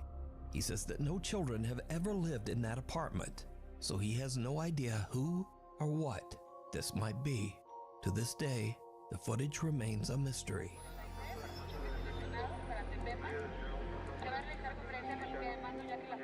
Gimme Shelter. YouTuber Tyson Pierce has a channel dedicated to travel, the outdoors, and basic survival in nature. But on one fateful day, all of his training is put to the ultimate test when something happens that is absolutely terrifying. Tyson is out in the middle of nowhere in Hawkesbury, Ontario, Canada, building what he calls a Viking turf house survival hut. Tagging along with him to help are his younger brother and his friend. The guys are about halfway through building the Viking hut when suddenly an urgent weather warning comes through on Tyson's phone. Environment Canada has issued a severe thunderstorm warning. Mobile coverage area, take cover immediately if threatening. But he and the boys are in the middle of nowhere with no time to get out of there. Now, before I show this in accordance with YouTube rules, let me note that absolutely no one was hurt in this video. But this frightening scene is what happened as the storm rolled in. Holy! What the hell? Oh my god! Holy sh! I'm going. Oh, je pense qu'il y a une tornade. Non, oui, va. On peut pas se sauver, c'est d'être là. Check. Ouais, c'est son fait. Check. Qu'est-ce qu'on fait? Elle s'en vient, reste en dedans. Non, non, non. En dedans, en dedans. Non, on peut pas, il est trop tard. En dedans. Reste en dessous. Tornado! Tornado! Stay low! Stay low! Stay low! Stay low! Stay! Stay! Stay! Stay low! Is it leaving? No! Stay! Stay! Stay low, buddy! Stay! Stay! Stay!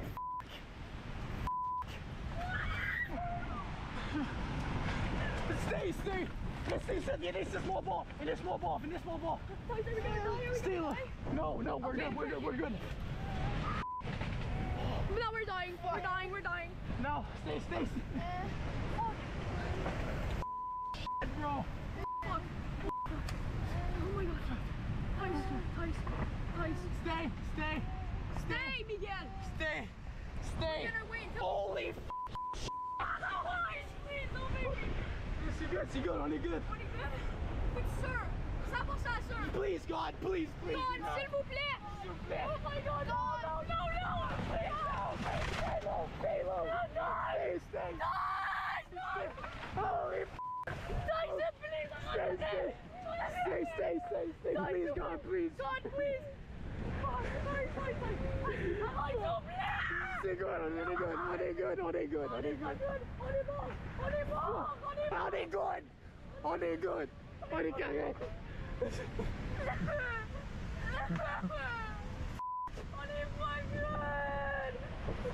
On est correct, guys. On est good. S'il vous plaît.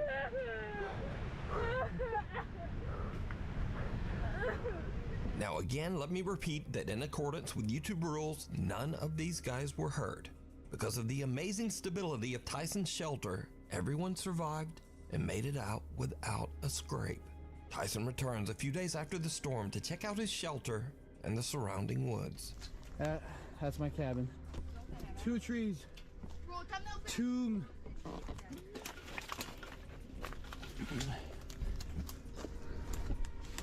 That's my cabin right there. That is insane. Oh, that's snap though. Snap. I need to clear the trees.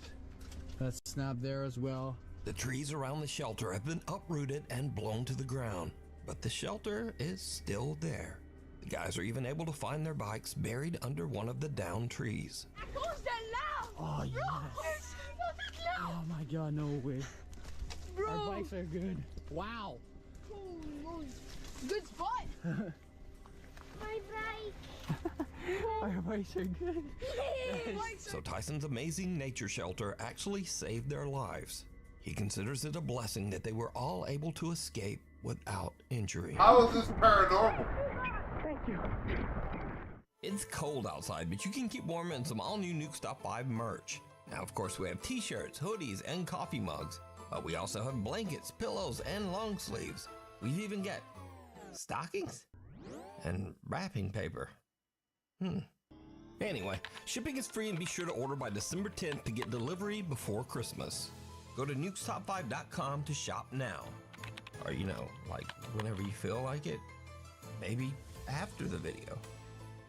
A grave situation. A young woman named Britt lives on a large horse ranch in the mountains. She says that lately, things around the ranch have gotten a little strange.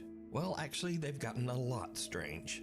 It all starts one day when Britt's dog Josie just completely freaks out. So, I'm recording this just in the off chance that no one believes me. Maybe I can catch it in real life of a freaking cemetery. In my front yard, I was just inside. I'm by myself with my dog.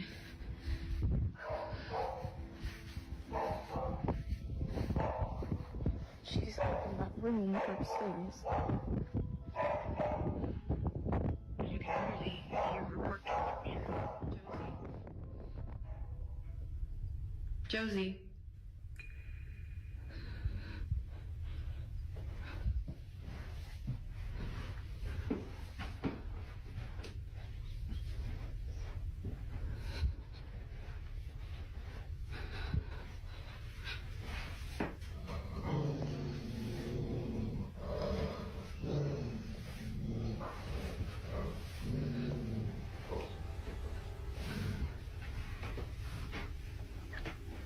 she's just been staring at that, and then she started barking, and she growled.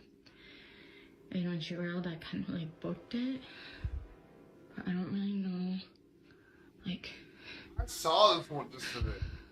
That's usually like her stance while she's waiting for me to come home, and I'm just like, is she waiting for someone to walk out of that closet? Like, I just don't really know what she's staring at. Because again, like, this is usually how she looks when she's waiting for me to come in, and I'm just like...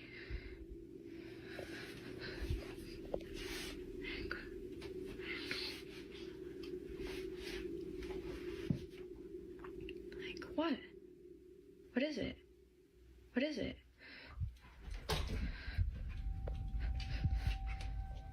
The dog starts ferociously barking at the upstairs bedroom closet for absolutely no reason. But little Josie's strange behavior doesn't stop there. Alright, guys. As Britt mentioned, she has a It's 3 private in the cemetery in fucking front of her morning. That's enough house for these where scary some of her videos. family I'm going members to and bed. also several of their deceased pets are all buried together.